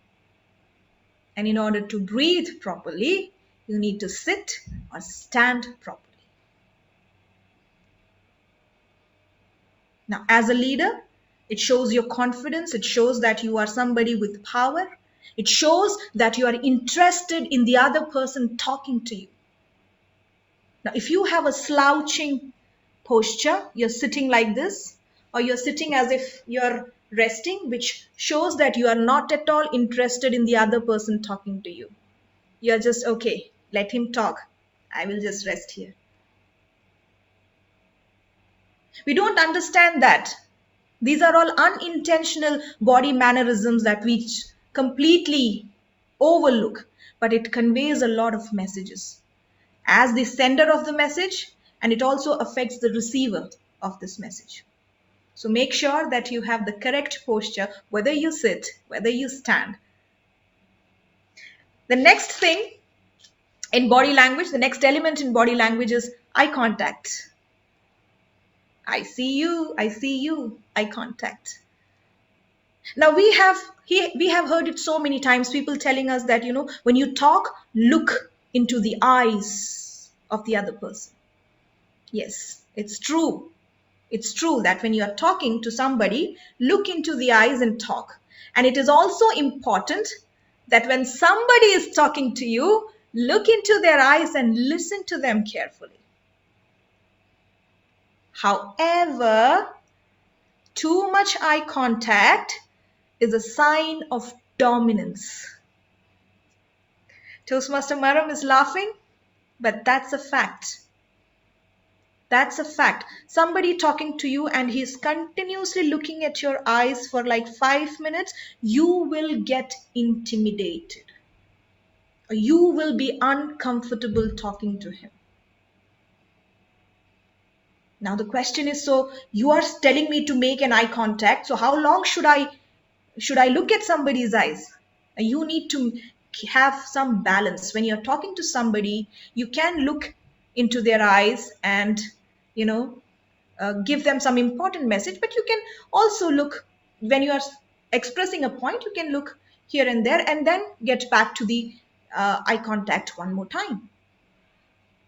But do not ever stare at somebody for a longer time, because that makes the other person uncomfortable and it is a sign of dominance. Now, in some culture, keeping your eyes down is a sign of modesty. Okay? But if you are somebody who always keeps your eyes down when somebody is talking, now that's a sign of a person who is timid, who is shy. Now, probably you are not that kind of a person, but since somebody is talking to you, you are always keeping your eyes down, though you are listening to the person, but your eyes are down. That will show that you are timid, you are nervous, you are not courageous enough to look into somebody's eyes and have a conversation. So make sure that you have the appropriate, and I'm using the word appropriate eye contact, not too much of staring and not looking down all the time. Okay, so eye contact is good, but there should be a limit to that. Now, the next thing in body language is spacing. Okay, now in speaking, we call it movement or how we position ourselves on the stage, and I'll come back to that. But in normal conversation, it is known as spacing, which means when you are talking to somebody as a leader, as a club officer, or as a club member, there should be enough space between the person you're talking to and yourself. You should not be too close. You should not be too far. You must know how to position yourself or the way you need to stand in front of them so that there is enough space, because too much of closeness makes the other person nervous. Too much of closeness may put you in trouble if you are talking to somebody from a different culture where it is not good to be so close to the other person. When you are sitting, make sure you're sitting in a diagonal position so that the other person can see your face and your expressions. So if somebody is sitting here and talking to me, looking at my face should not be at the front. I should not be looking at somebody else. I should be sitting diagonally and listening to that person. Yeah, this is very important, how you position yourself when you stand or sit and talk to other people. And these are some of the intentional body language that we can apply in our day-to-day conversations, or while speaking on the stage, or while dealing with our colleagues at the workplace. Now, there are some unintentional body language. We do it unconsciously. We call it unintentional body language because we are not doing it purposefully. It's just happening. Okay. Now, I read a very interesting message here. Somebody said that I'm a very lively person, but I look angry. What was that comment? Let me just go to that comment. I'm not an angry person, but still all comment that I look so tough. How can someone like me change the perspective of the audience? You cannot change the perspective of your audience. You can change yourself. So what do you have to do? If people are telling you that you look so tough, it's because you have that facial expressions. As I told you, that you might not be an angry person. You might not be a person who is furious within. But sometimes it comes on your face. Your facial expression tells me that, oh my God, he's a tough guy. I'm not going to talk to him. You can change yourself. You cannot change others. So what you have to do is to just keep a smile on your face. Think of some happy thoughts before you approach someone to have a conversation, and bring a pleasing smile on your face. And when somebody is talking to you, make sure that you keep a smile throughout to show that you're interested in listening to that person. Now, I was talking about unintentional body language, the unintentional body mannerisms that we do not do it purposefully, it just happens. The playing with the fingers. When we are nervous, we always do that. Most of the time when we have this, we have to go onto the stage to talk, we always do like this. Toastmaster of the day, fellow Toastmasters, and my dear friends, today I'm going to present. Now, we are not aware of that, but it happens. There are many ladies I have seen, they will always touch their nose while speaking. Toastmaster Nasreen just touched. I saw that. Yeah, touching their nose. I had a classmate who always used to, because she was not confident that, the answer she is giving is right or wrong, or what she is saying is correct, or if people would judge her. So she is trying to hide behind that gesture. There are people who would always touch their neck or scratch their neck when they are lying. When you're bored, your eyes will go up or you will yawn. These are all unintentional. We don't do it purposefully, it just happens. So you must be aware of this unintentional body language, and that is how you will correct it. So as this person said that people always tell me that you look so tough. In the same way, you should have someone with you who would tell you time and again that you are doing this. You have this habit of scratching your neck, or you have this habit of touching your nose while you talk. And when somebody would tell you, you would slowly start correcting it. And that is how you will remove or you will avoid those unintentional body mannerisms and become a good conversationalist or a good speaker. So this was all about body language, how well we can do it intentionally, and how we can avoid the unintentional body language. Now the time is up. I can see that, the red light, and I'm opening the screen to have the question and answer session. Please feel free to ask me questions related to body language. Thank you so much, distinguished Toastmaster Nisha, for that eye-opener on nonverbal communication. Please accept your certificate of appreciation. Thank you.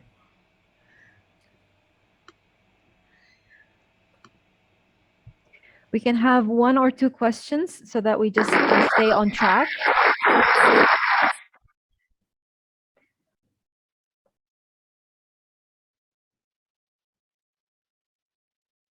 The chat is open for any questions if there are any.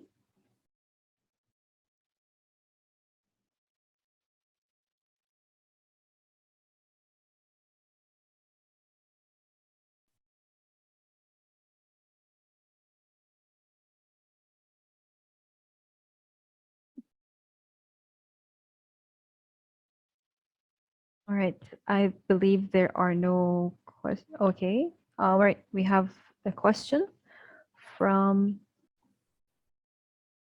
Toastmaster Unikrishnan, I believe. Yes, can we have, you can unmute yourself, I believe.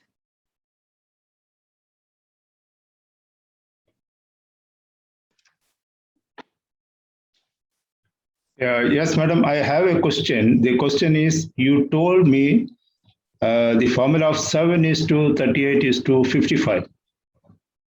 That is the communication model by Albert Mehrabian.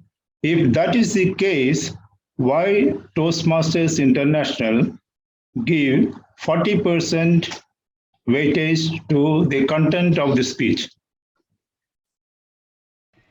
If you look at it, yeah. Yes, sir. You should say that if that formula is right, you should say that the Toastmasters International should give 55% weightage to body language. But it is not happening so. Why? Now, let me tell you, okay, and this is from my own experience. You will always see, and you're talking about the judges' ballot, I believe, right? Yes, you're talking yes, about that the is judges' right. ballot in a contest. Yeah. Now, let me tell you, anybody with good body language, movement, facial expression is the winner always. Though they give in the judges' ballot, though the marks is less there, but the person who presents the story well through the actions, gestures, movement, facial expressions is the person who always wins, because though you have a strong content, though your words are powerful, it all depends on how you have presented that speech well. If you look at the judges' ballot, yes, only 40 marks is there. But the winner will always be the one who has scored the maximum in the physical part. Now, yes, as you correctly said, and I also agree, people say that delivery is the queen and content is the king. It's time that we change it and make the delivery as the king and content as the queen, because it is seen, and it is always seen, even in my case, when you have presented the speech well through with the help of your body language, that is how the most of the times the winners are picked. You can correct me if I'm wrong. DTM Shahbaz Ali is here, and I'm just telling him that it is time to change the judges ballot. So yes sir, I do agree, but this is how it is. Thank you I so saw much. one more question here. Thank you so much, distinguished Toastmaster Nisha. Due to time constraints, we need to move on with our program. Fellow Toastmasters and the audience, distinguished Toastmaster Nisha may answer your questions in private or in chat. So thank you so much for participating, and thank you so much, distinguished Toastmaster Nisha, for that eye-opener. Dr. Ralph Chestnut Smedley once said, while most of us may have entered Toastmasters to learn to enhance our speeches, that benefit is but the beginning of the good which may come to us and the good which we may do for mankind. Our fourth educational session shall be led by a corporate trainer, a motivational speaker, and a 5-time TEDx speaker.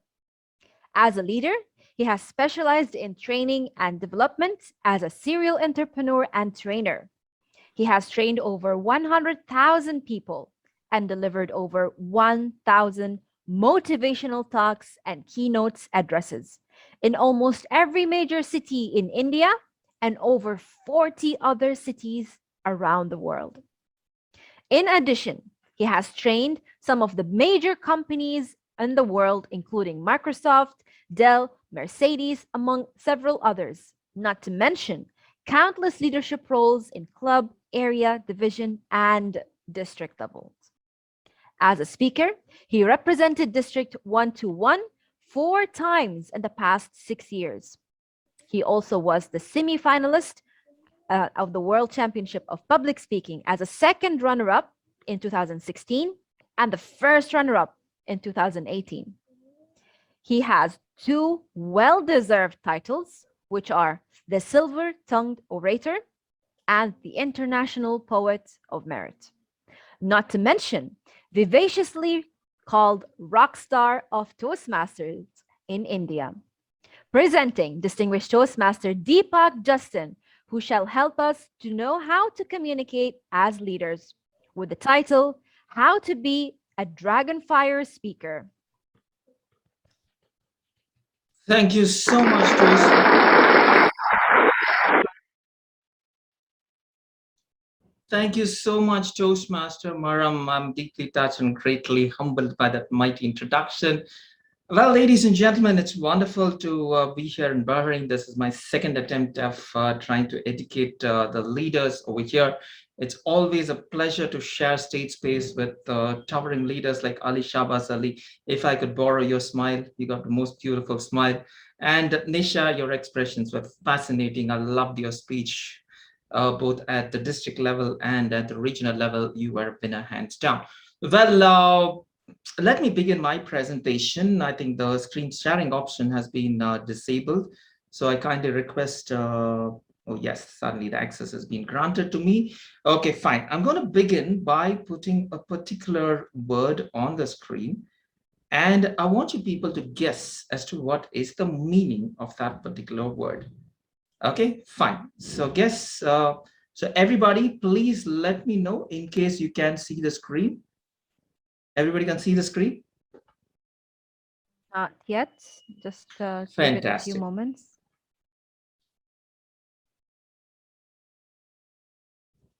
Okay, this is taking longer than usual. Yeah. Okay, people can see the screen now? Yes. Okay, fantastic. Fantastic. Okay, fine. The word is not an English word, but then again, some people may know this word. The word is Dracarys. Does anyone know the meaning of the word Dracarys? If you do, you can unmute yourself and shout out. Or if you're a cheater, you can Google it. Dracula. Dracula, no. I'll give you a clue. The clue was in what Maram said about my presentation.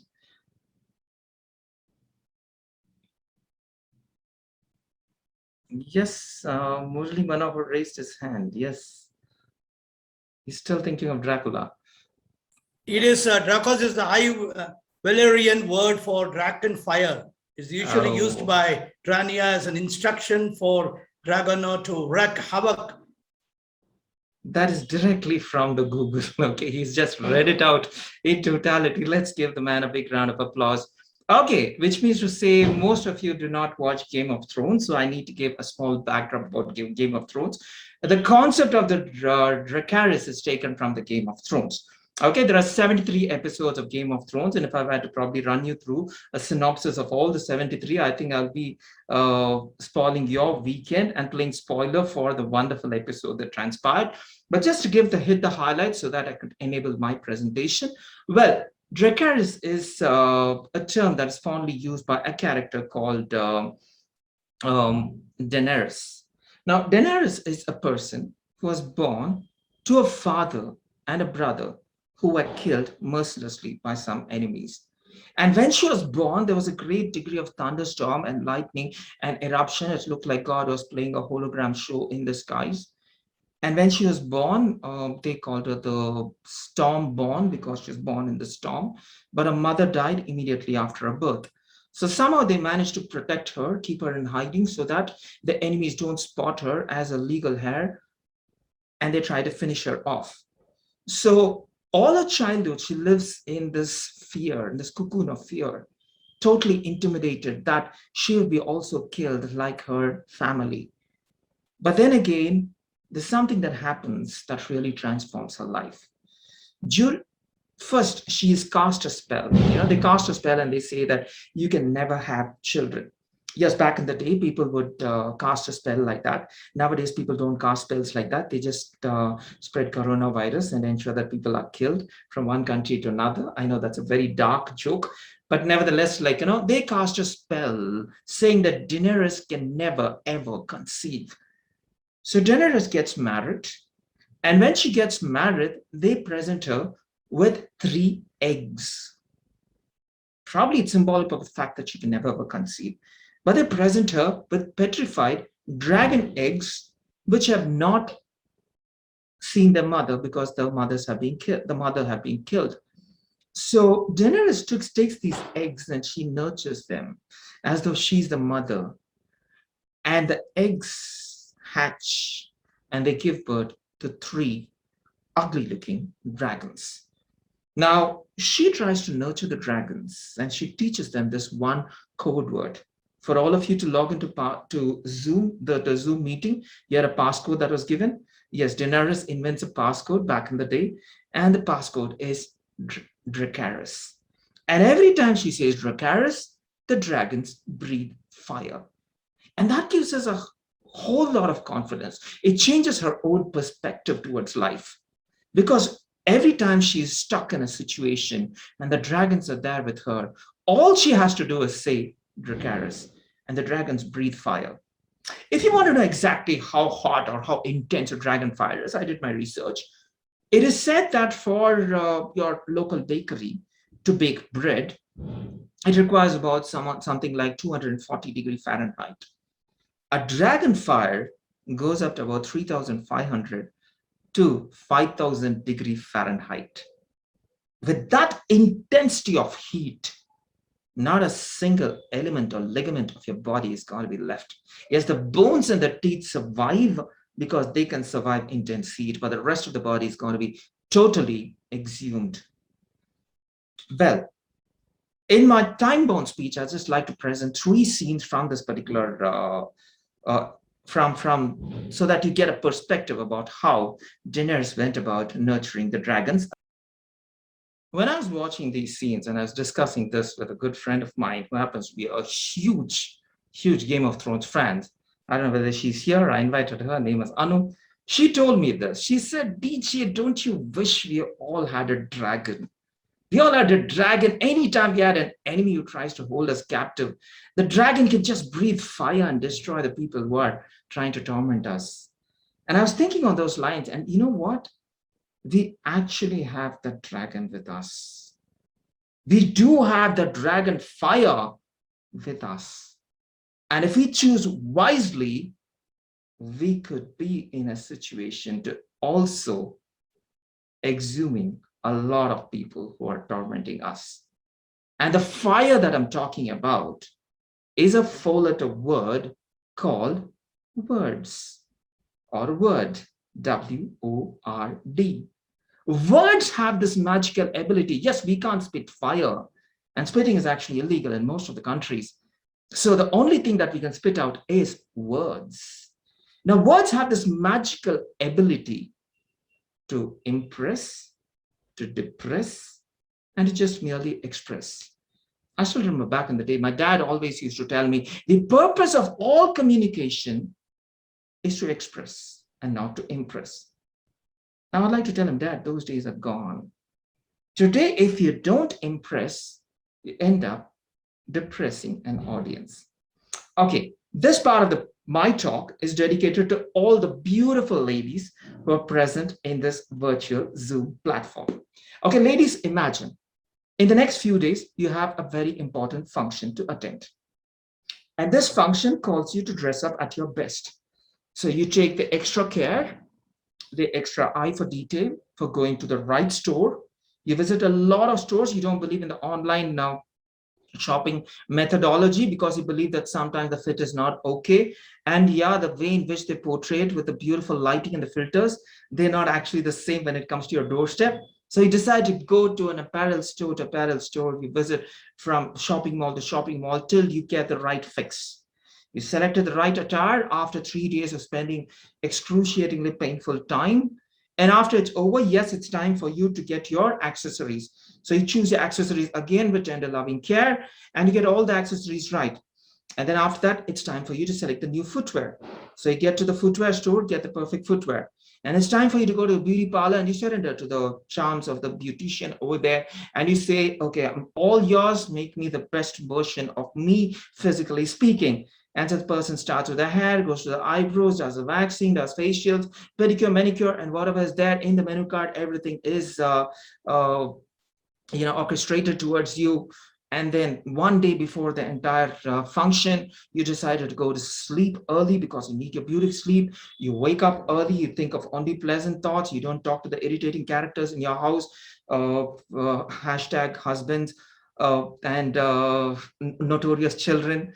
Fair enough. You finish everything and you are dressing up and you spend a lot of time in front of the dressing table. You get your attire right, you get the accessories right, you put on the makeup, you get the hair right. And the man of your house is sitting in the living room and he's watching a very interesting match. It's probably a football match or it's probably a cricket match, and it is the final leg of the match. And he's watching it. You come and stand in front of him and you look at him and you say, so how am I looking? He looks at you, he looks at the match again, and then he looks at you and reminding himself that you asked a question, and he says, okay.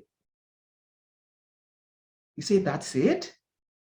Dude, I spent so much of time, energy, money to come at my best. And your expression is, okay. Now that's depressing. That's highly depressing. Well, I'm not a psychic, but I can guess if some situation like that happens, the man has to forgo of dinner or he has to order it online, because that night he's definitely not going to get his dinner. Okay, this part of the program of my talk is dedicated to the men present over here. The scene is from the movie Jerry Maguire. In the motion picture Jerry Maguire, Tom Cruise is asking Renée Zellweger on a date. And Renée Zellweger wears a beautiful robe. And she's about to go out with Tom Cruise, and she looks at him and she gives him the expression. And Tom Cruise looks at her and he says, that's not a dress. That's an Audrey Hepburn movie, a classic. And Renée Zellweger goes on blushing for the remaining few seconds. And take it from me, my guess, Renée Zellweger did not act that scene. It came out very naturally for her.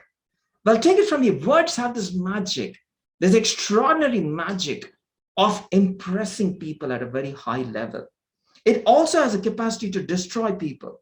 Okay, I'd like to play this one particular thing. I don't know how many of you heard of Noah Sweat.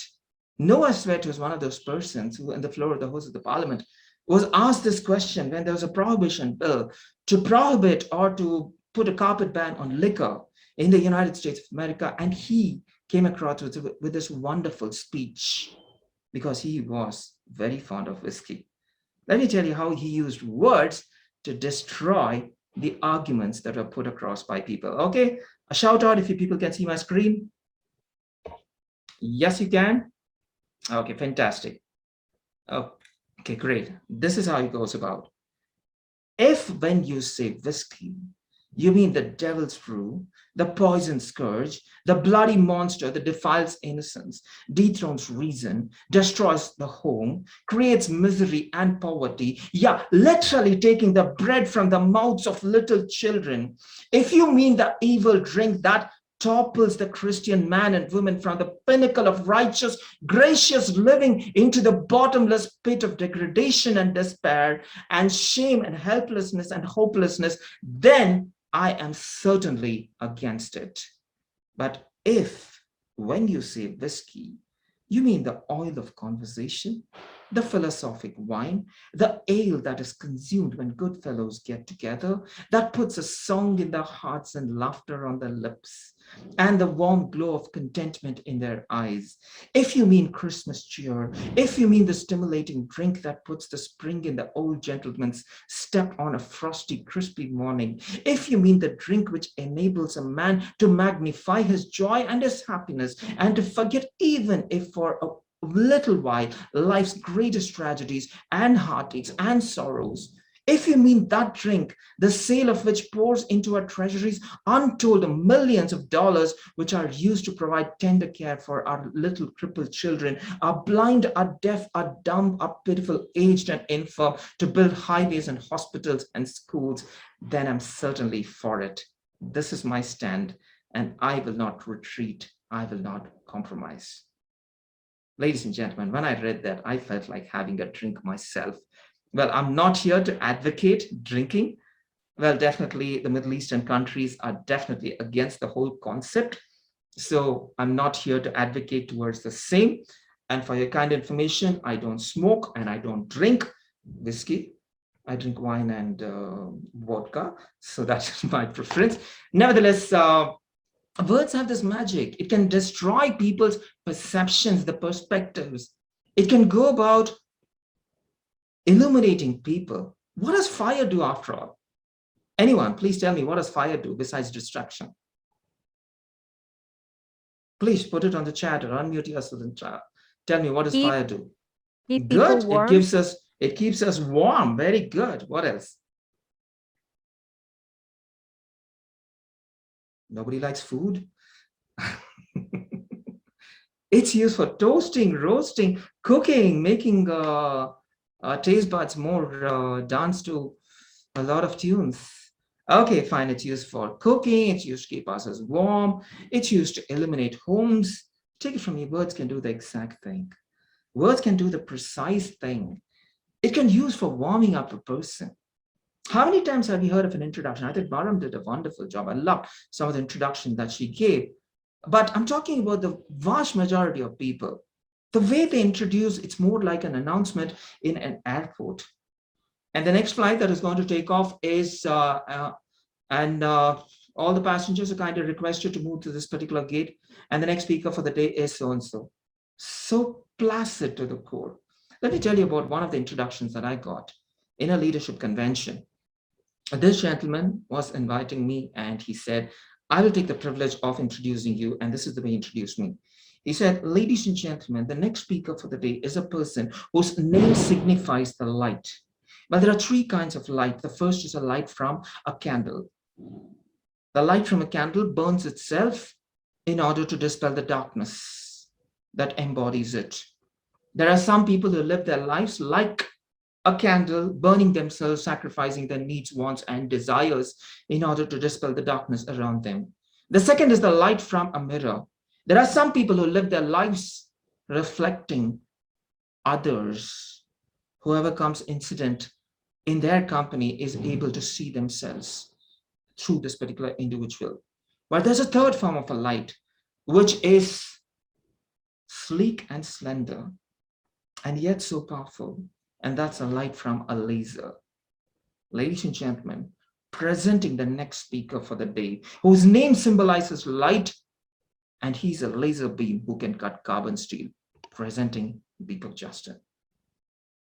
I went on stage and I just said one word, Dracarys. That was a Dracarys opener. He went ahead and breathed his fire into the audience. So my dear leaders, the question for you, do you choose your compliments? Do you choose your compliments? I have been a club road director in my district. I've been a division director, area director, 9 times president. And one thing that I realized is this. Toastmasters is perhaps one of the few organizations where you cannot lead people by force. You cannot intimidate people. You cannot even reprimand people if they don't do their job. The only way in which you can inspire is to lead people is by inspiring them. There's a book written by Kenneth Blanchard and Spencer Johnson called The 1 Minute Manager, in which they say a good leader is a person who catches people doing something right. Can you catch people doing something right? And when you catch them doing something right, can you go ahead and compliment them with words that they will never, ever forget? How many compliments do you actually remember? This one introduction was given to me 5 years ago. I still do remember every word of it. Can you choose the proper words to give people the compliment? I'd like to compliment our Master of Ceremonies, Maram. The quotations that you had for introducing each and every single speaker were like the raisins on a plum cake on a Christmas morning. And my favorite raisin was this one quote that you said, a great speaker has abundance of ideas and yet economy of words. Maram is blushing. Yes, I'm feeling good that I made her put a smile on her face. So choose your compliments wisely when it comes to empowering people. The last thing, when it comes to probably using words, please remember there are 3 things that don't come back. The bullet from a gun, an act that is already committed, which is later regretted, and the third, a word from the mouth. So choose your words wisely, because the dragon is in you, and the dragon that could breathe can breathe fire. The dragon fire of the Dracarys burns at only 4,500 degrees Fahrenheit. But the words that we use could go about burning even till about 10,000 degrees Fahrenheit. So choose your words wisely, because words make up the worlds we live in. Thank you so much. You've been a wonderful audience. If there are any questions, I would like to take it. Thank you so much, distinguished Toastmaster Deepak Justin. That was an amazing presentation on communication. Please accept your certificate of appreciation.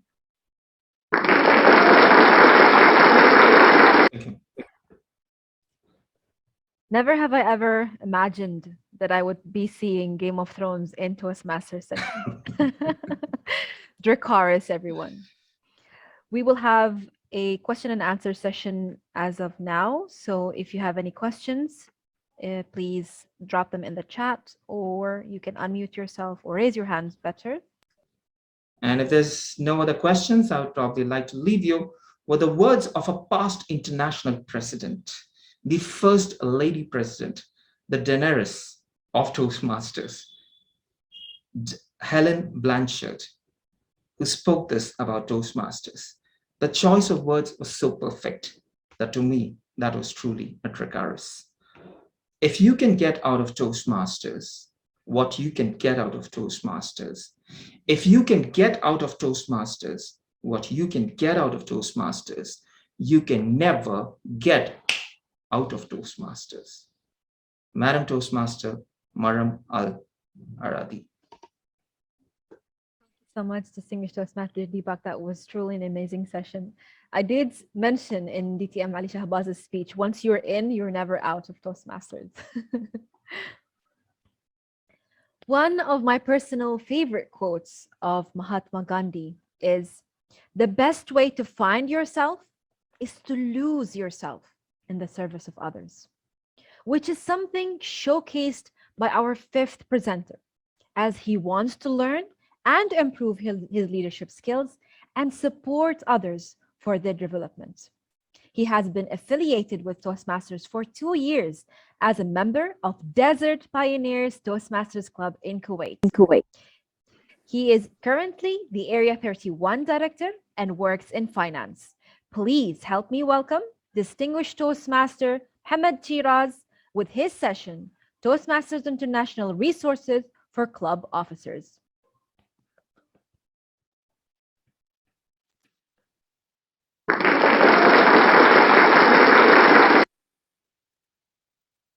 Yes. Thank you very much, lovely MC Madam Maram. Good evening, fellow Toastmasters and distinguished leaders of area District 20.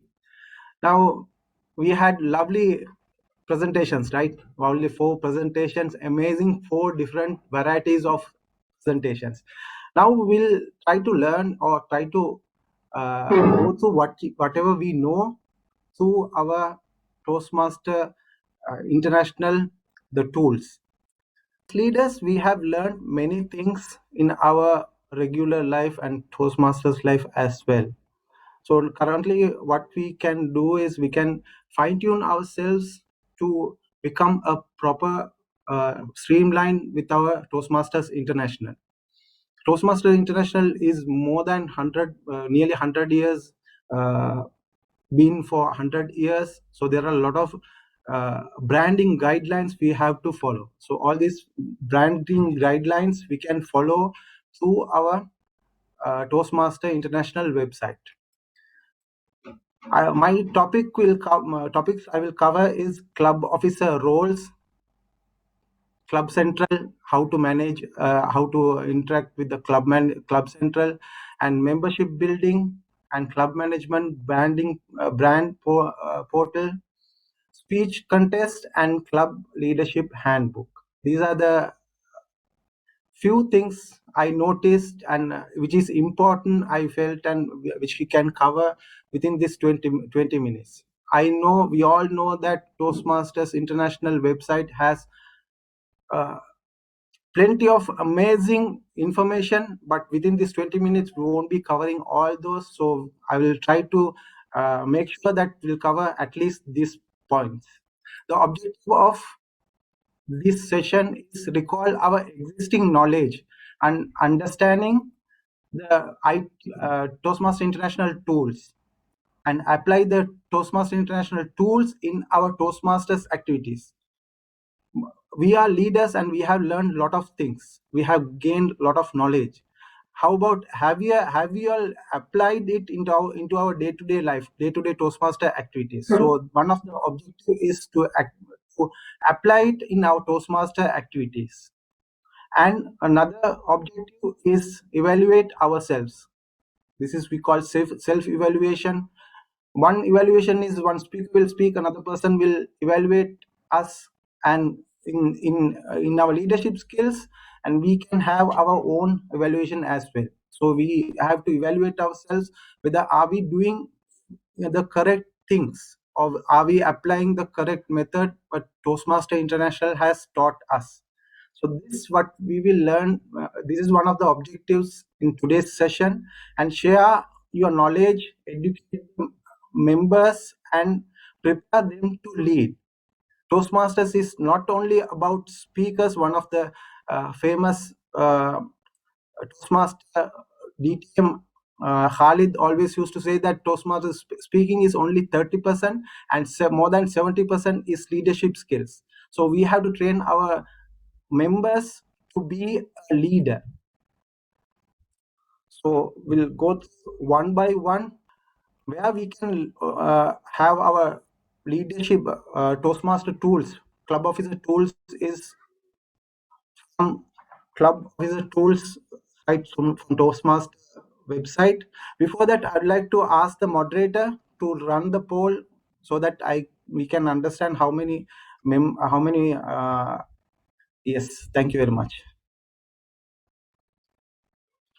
So I would like to I request all the participants to mention whatever your role is as club officers.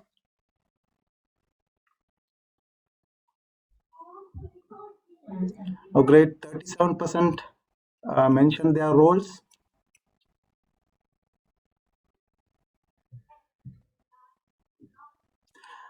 Okay, I'll stop the poll in 5 seconds. 5, 4, 3, 2, 1. So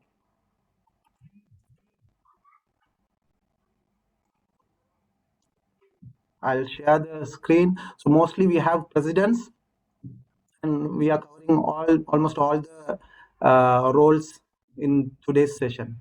Thank you very much. So we'll go through with where we can have our club officer tools in our website. In these tools, there are many important points we can cover. First, we'll cover with our club officer roles.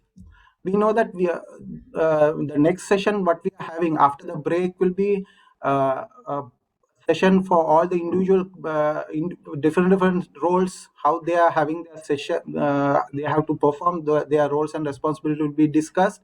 But however, we can go to the website to see our roles and responsibilities. For president, what is their role summary, and VP education, each and every leadership role, club officer role, we can find out their roles and responsibilities. Not only that, we can view their view as a tutorial. I will run one for a sample. Okay. Currently, I have not shared the audio. Otherwise, you in this session you can run through your leadership roles. It will the person will talk and explain the each and every role and what are their duties. Likewise, and also we can self-evaluate ourselves. Are we satisfied being a club officer?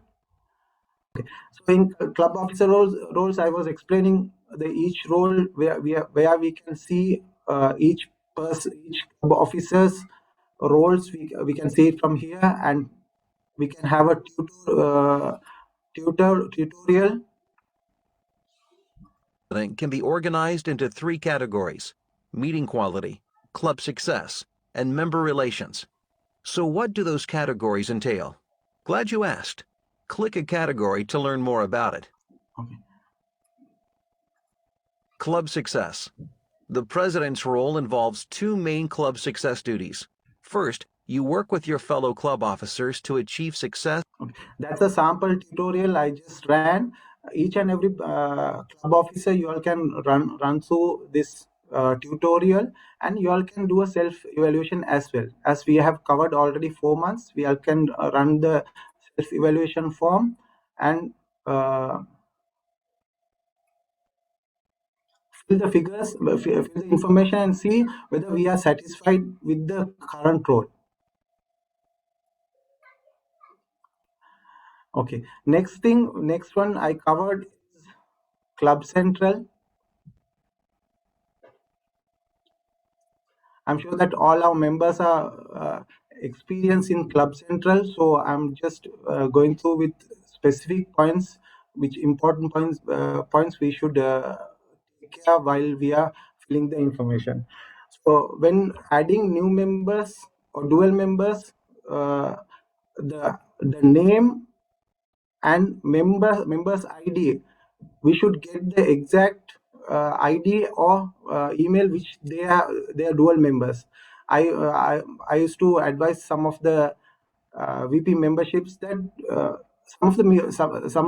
sometimes they don't get the proper information from the joining member. So make sure that you get the proper information, proper email address. Some members, some people, they have 2-3 emails. They would have forgot which email they have given to become a member in previously. So try to get the exact email address and surname properly. Regarding the new members, When we are adding the new members, most of our VP memberships, they forget to put the sponsor information. Sponsor information is very important because this will give a person an award. I will detail it in the next upcoming sessions. So make sure that whenever you add a member, include the sponsor or who have introduced that particular new member.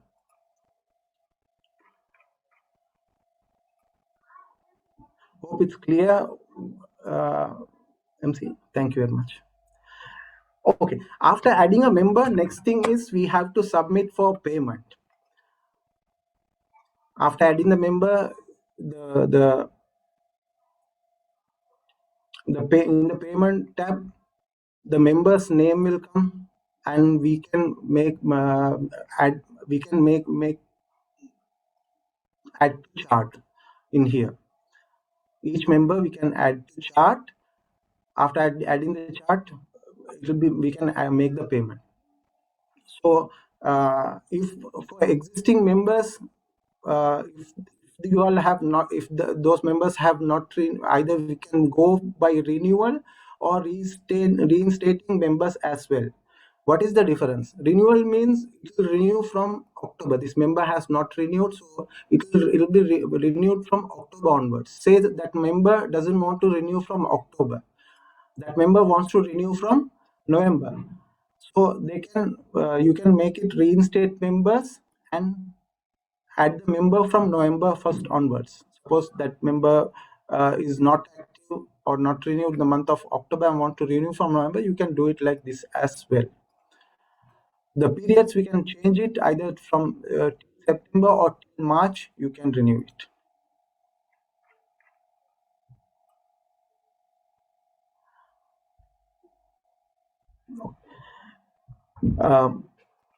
Submitting educational awards. In submitting educational award, there are two places where we can submit our educational awards. One is pathways. Go to Basecamp. In Basecamp we have to submit the award, and also we have to submit the award in Club Central. Suppose if we don't submit in both places, it will not be considered as an award. It will not update in our DCP points. So make sure that when you are updating, submit in both places. Update and submit the awards. I'll show you a sample. This is the member, and we can select the educational program, Dynamics Leadership Level 1, and we can submit it. So what is our member base? How do we know how our member base? This is, we can see it from our club roster. Club roster maintaining is the responsibility of secretary. Club secretary should maintain this club roster and update, review it accordingly. In club roster, we can see how many are all the members have enrolled pathways. After member is added to the system, after the payment, we have to make sure that to inform the member to enroll. So he will enroll any of the pathways in live pathways, any pathways he will enroll. After the enroll, it will be updated in here, pathways enrolled. There are some members I will show you, which shows in here. This member has joined but has not enrolled pathways yet. So as VP, as secretary or VP education, we have to inform the member to enroll for pathways. So that we can review it, we can see it in this. And as you all know that if pathways enrolled, 100% pathway enrolled is required, and it's an award in district as well.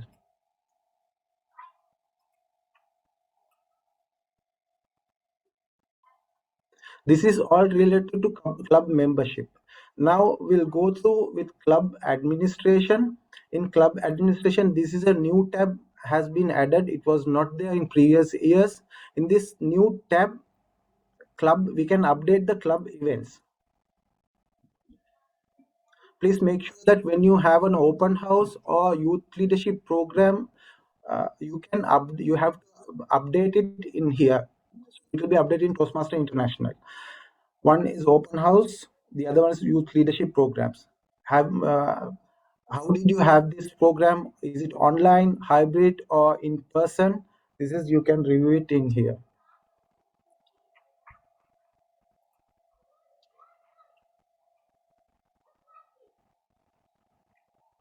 So many other things are there which I wanted to explain. Because of time restraints, I'm just going through it fast.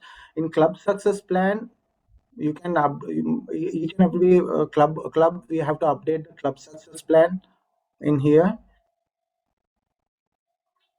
and it will be saved. The next we can cover is the membership building. Information related to membership building. There are many information available in here. How membership building programs for clubs. Mainly there's the Smedley Award, and the dates also mentioned here, August 1st to September 30th. The next award is Talk Up Toastmasters from February 1st to March 31st, and there is another award for Break the Clock from May 1st to June 30th. So if we add members in these periods, it will be an award from Toastmaster International. And there is another award at membership level, which I explained previously in Club Central. If we can add 5 members during 1 year, and we will get the unique blue pin 5 members award, or many awards are there for 10 members or 15 members. So updating in Club Central will help you out in getting these awards.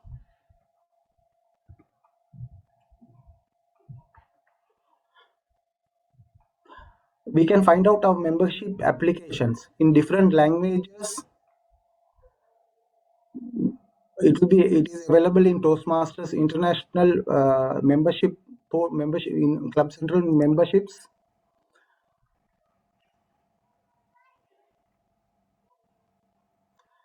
Application in English. If you want in Tamil or in Arabic language, also the membership application is there. This application we can fill it, and we can tell the new member to fill it and submit to the VP membership. These are a few of the information which is available in Toastmasters, the website, which can be utilized to our life. As DTM Ali Shabazz said that we have to focus on what we need. There are plenty of information available in Toastmasters International tools. We have to exactly find out what we need, and we can get those information. For example, in Toastmasters in resource library, we can click the language in English, and we can type whatever the information need, and we can get it from here. All the information is from Toastmasters resource library. We can get it.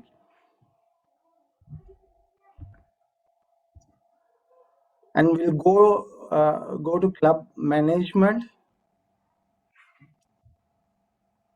In club management, how if a new member joins the orientation program, how you're going to make the orientation, that we have the presentation and about how to do the orientation program, which includes all the information. You can present it to your club. Of course, we have to customize it. You can and present it to the new members.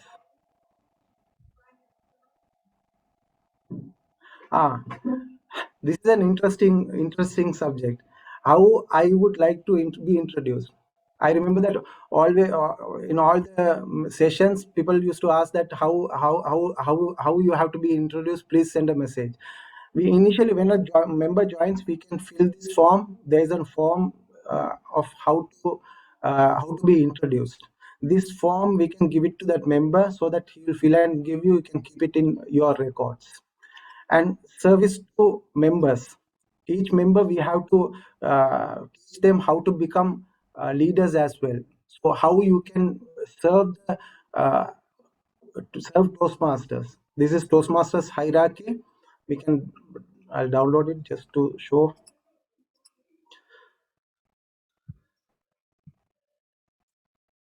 The hierarchy, we can explain it to the new members. These are few of the information related to new member orientation and the pathways, core competences. This information is also available, and icebreaker speech which goes to the pathways as well. Regarding the club quality, there are plenty of information. One important information is successful club series and moments of truth. Even we can have a self evaluation of club quality checklist. We can download the form from here.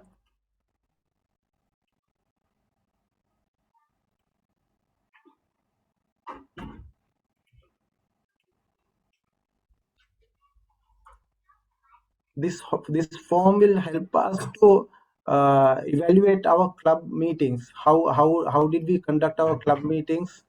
The quality of the meetings we can evaluate from here.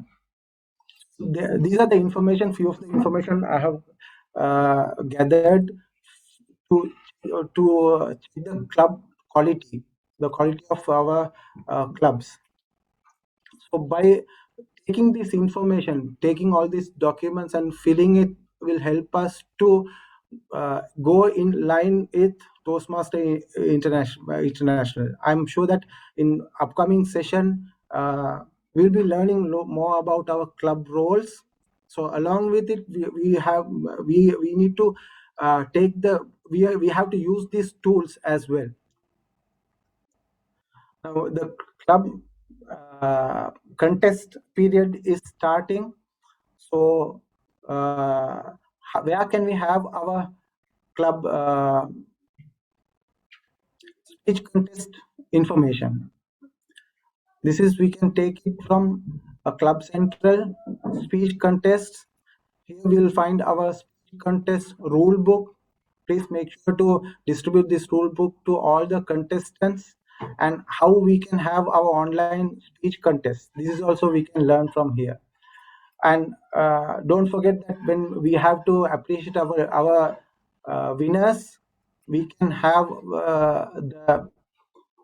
the gifts from for the club, the winners clubs from this shop. We can order it and we can take it.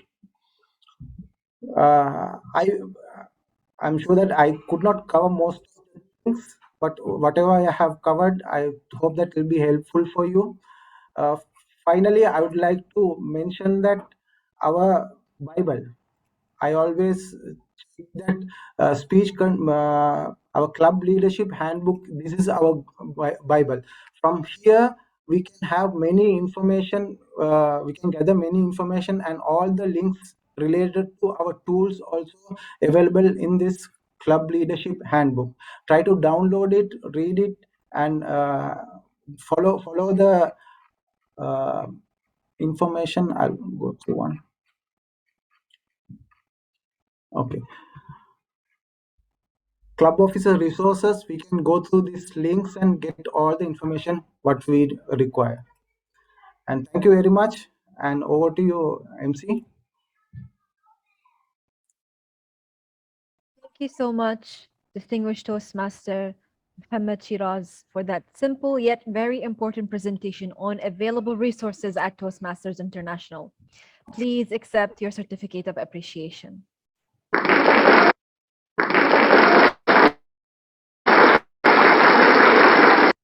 Welcome back, ladies and gentlemen, fellow Toastmasters, to the final segments of the second round of Club Officers Training.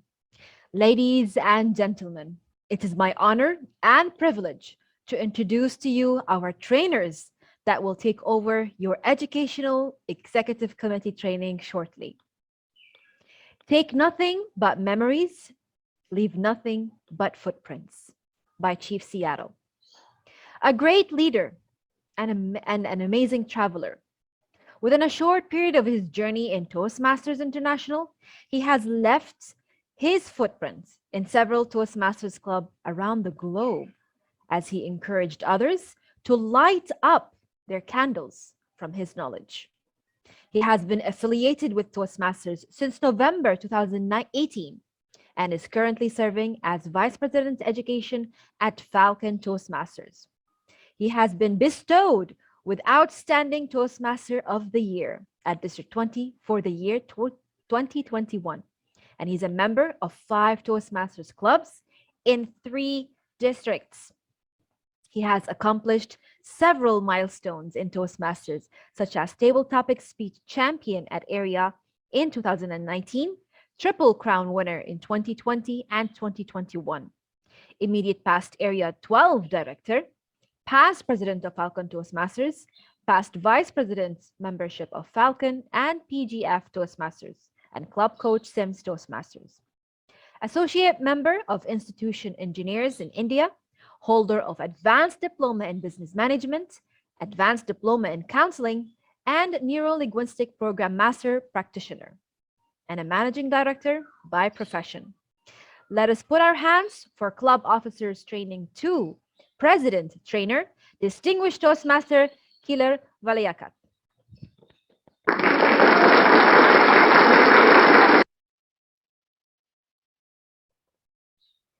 They say professionalism is not the job you do, it is how you do the job, which fits the ever-smiling Toastmaster, as his attention to details and meticulous planning is indisputable. In my humble opinion, I think his bright smile is slightly competing with distinguished Toastmaster Khalid Abdullah's smile. He is a business development consultant by profession and a budding life coach by choice. Currently, besides being Area 2 Director, he's also President for Allied Bahrain Communicators and Vice President Education of Bahrain Debaters and Bahrain Advanced Toastmasters Clubs. Let us put our hands for our Club Officers Training 2 Vice President Education Trainer, Toastmaster Ghulam Farouk.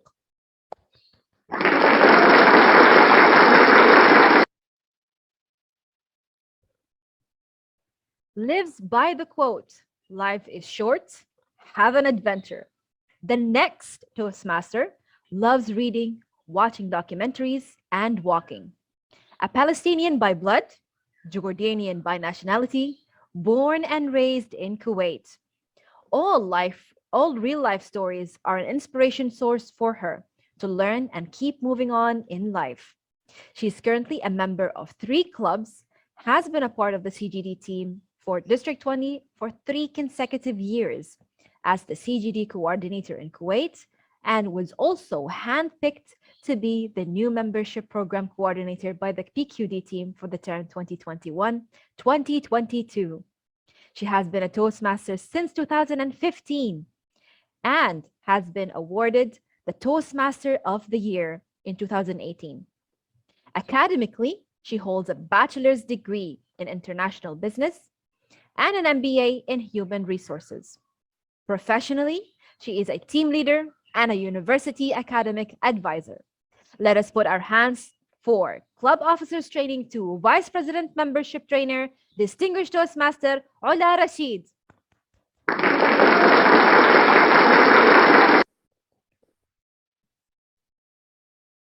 No river can return to its source, yet all rivers must have a beginning. Enrolled in Toastmasters International nearly 1.5 years ago, he is slowly blazing his way and inspiring others to do the same. Currently serving as Vice President Education for Mangaf Communicators Toastmasters Club in Kuwait, let us put our hands for Club Officers Training 2, Vice President Public Relations Trainer, Toastmaster Priyadarshan Reddy.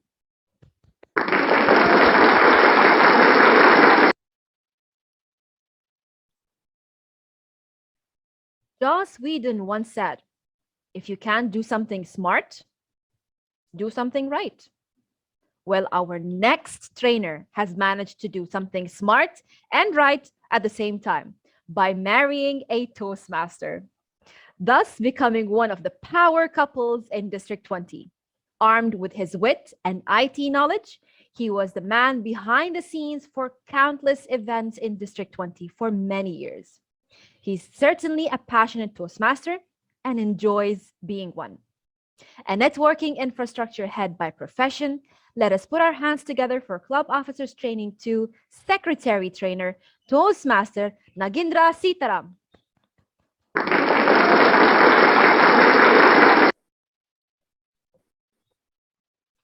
Steve Jobs once said, the only way to do great work is to love what you do.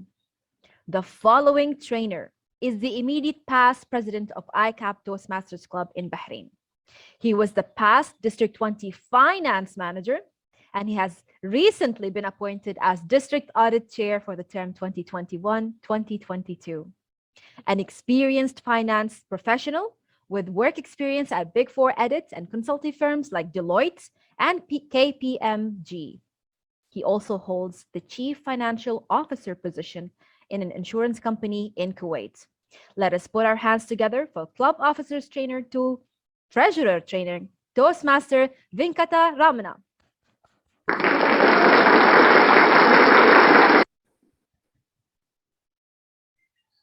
Someone once said, stepping out of your comfort zone and trying new things is the best way to grow. Our final trainer was a shy and timid person initially, but once he started his Toastmasters journey in 2016 as a hobby, it eventually turned into passion to become an extraordinary Toastmaster. Currently, he is serving as Vice President Education for Desert Pioneers Toastmasters Club. Just like his sweet smile, he believes in two quotes: live life to the fullest and be a rainbow in someone else's cloud. Professionally, he works as a sales manager, while personally, he loves reading books, cooking, and traveling. Born and raised in Kuwait, happily married, and waiting for the best thing to happen in life. Let us put our hands together for Club Officers Training 2 Sergeant at Arms Trainer, Toastmaster Suhan Abdul Manaf.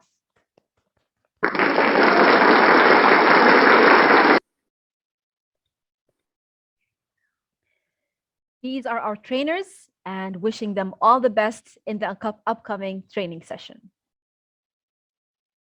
A thank you note is in order for every event to all those who have made it successful. And this is our final segment.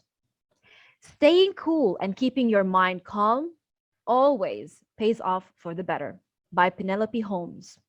A quote that I personally see fit for this Toastmaster, as I don't think I've ever seen her agitated or nervous under stressful situations.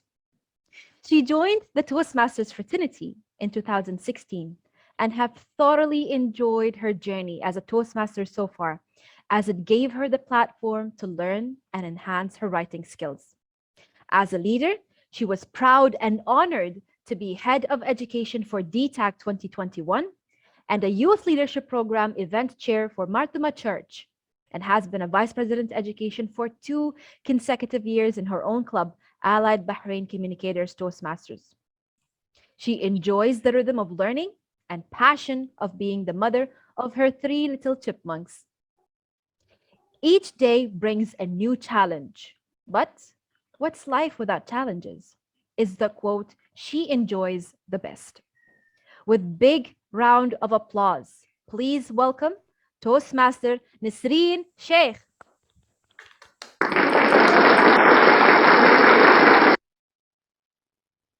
Thank you, Master of Ceremonies, for that wonderful introduction.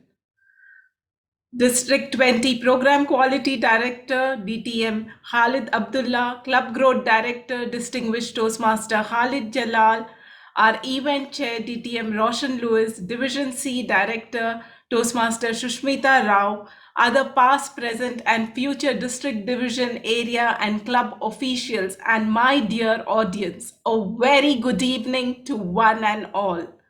The club officers training that we witnessed today has been an exemplary journey of planning, performance, and execution. To bring an event to light, along with planning and execution, it requires dedication, hard work, and passion. The success of club officers training is not the contribution of a single person. It's a combined effort of District 20 program quality team empowered by Division C, skillfully and executed by a magnificent chairman and his team. On behalf of the English Club Officers Training Round 2 team, let me start by thanking the District 20 Program Quality Director, DTM Khalid Abdullah, and his team for an immense support. Going ahead, Division C Director, Toastmaster Shushmita Roy, and Division C Assistant Program Quality Director, DTM Rufus Pinto, thank you. Can the certificates be shown? Thank you for believing in us and believing in us to handle this show. A big thank you to our event chairman, distinguished Toastmaster Roshan Lewis, for giving us his dedicated support and guidance throughout the planning. Though our chairman is off on a holiday, he still left no stone unturned to help us as our guiding light. It really mattered. A team can work efficiently only if it has like-minded people who are ready to take recommendations, showcase their strength, and yet be compatible and amicable. And that's what leaders like Toastmaster Taufik, our IT head, can the certificate be displayed? Yeah, it's there. Toastmaster Taufik, our IT head, Toastmaster Nuha Madani, our registration head, and Toastmaster Liba Roy, our PR head, have showcased with their skills and talents. Their meticulous support and undivided attention to detail has been our strength to success. I profusely thank all of you for your support. Backstage is planning and execution, but on stage is the performance. And I take this opportunity to thank our distinguished educational presenters for this session. DTM Zahra, DTM Nada Kambar, DTM Ali Shahbaz Ali, DTM Nisha Shivram, DTM Deepak Justin, and Toastmaster Mohammad Shiraz. Thank you for presenting such powerful sessions and guiding us on the effective values of leadership. Once again, thank you for your valuable support to the COT 2.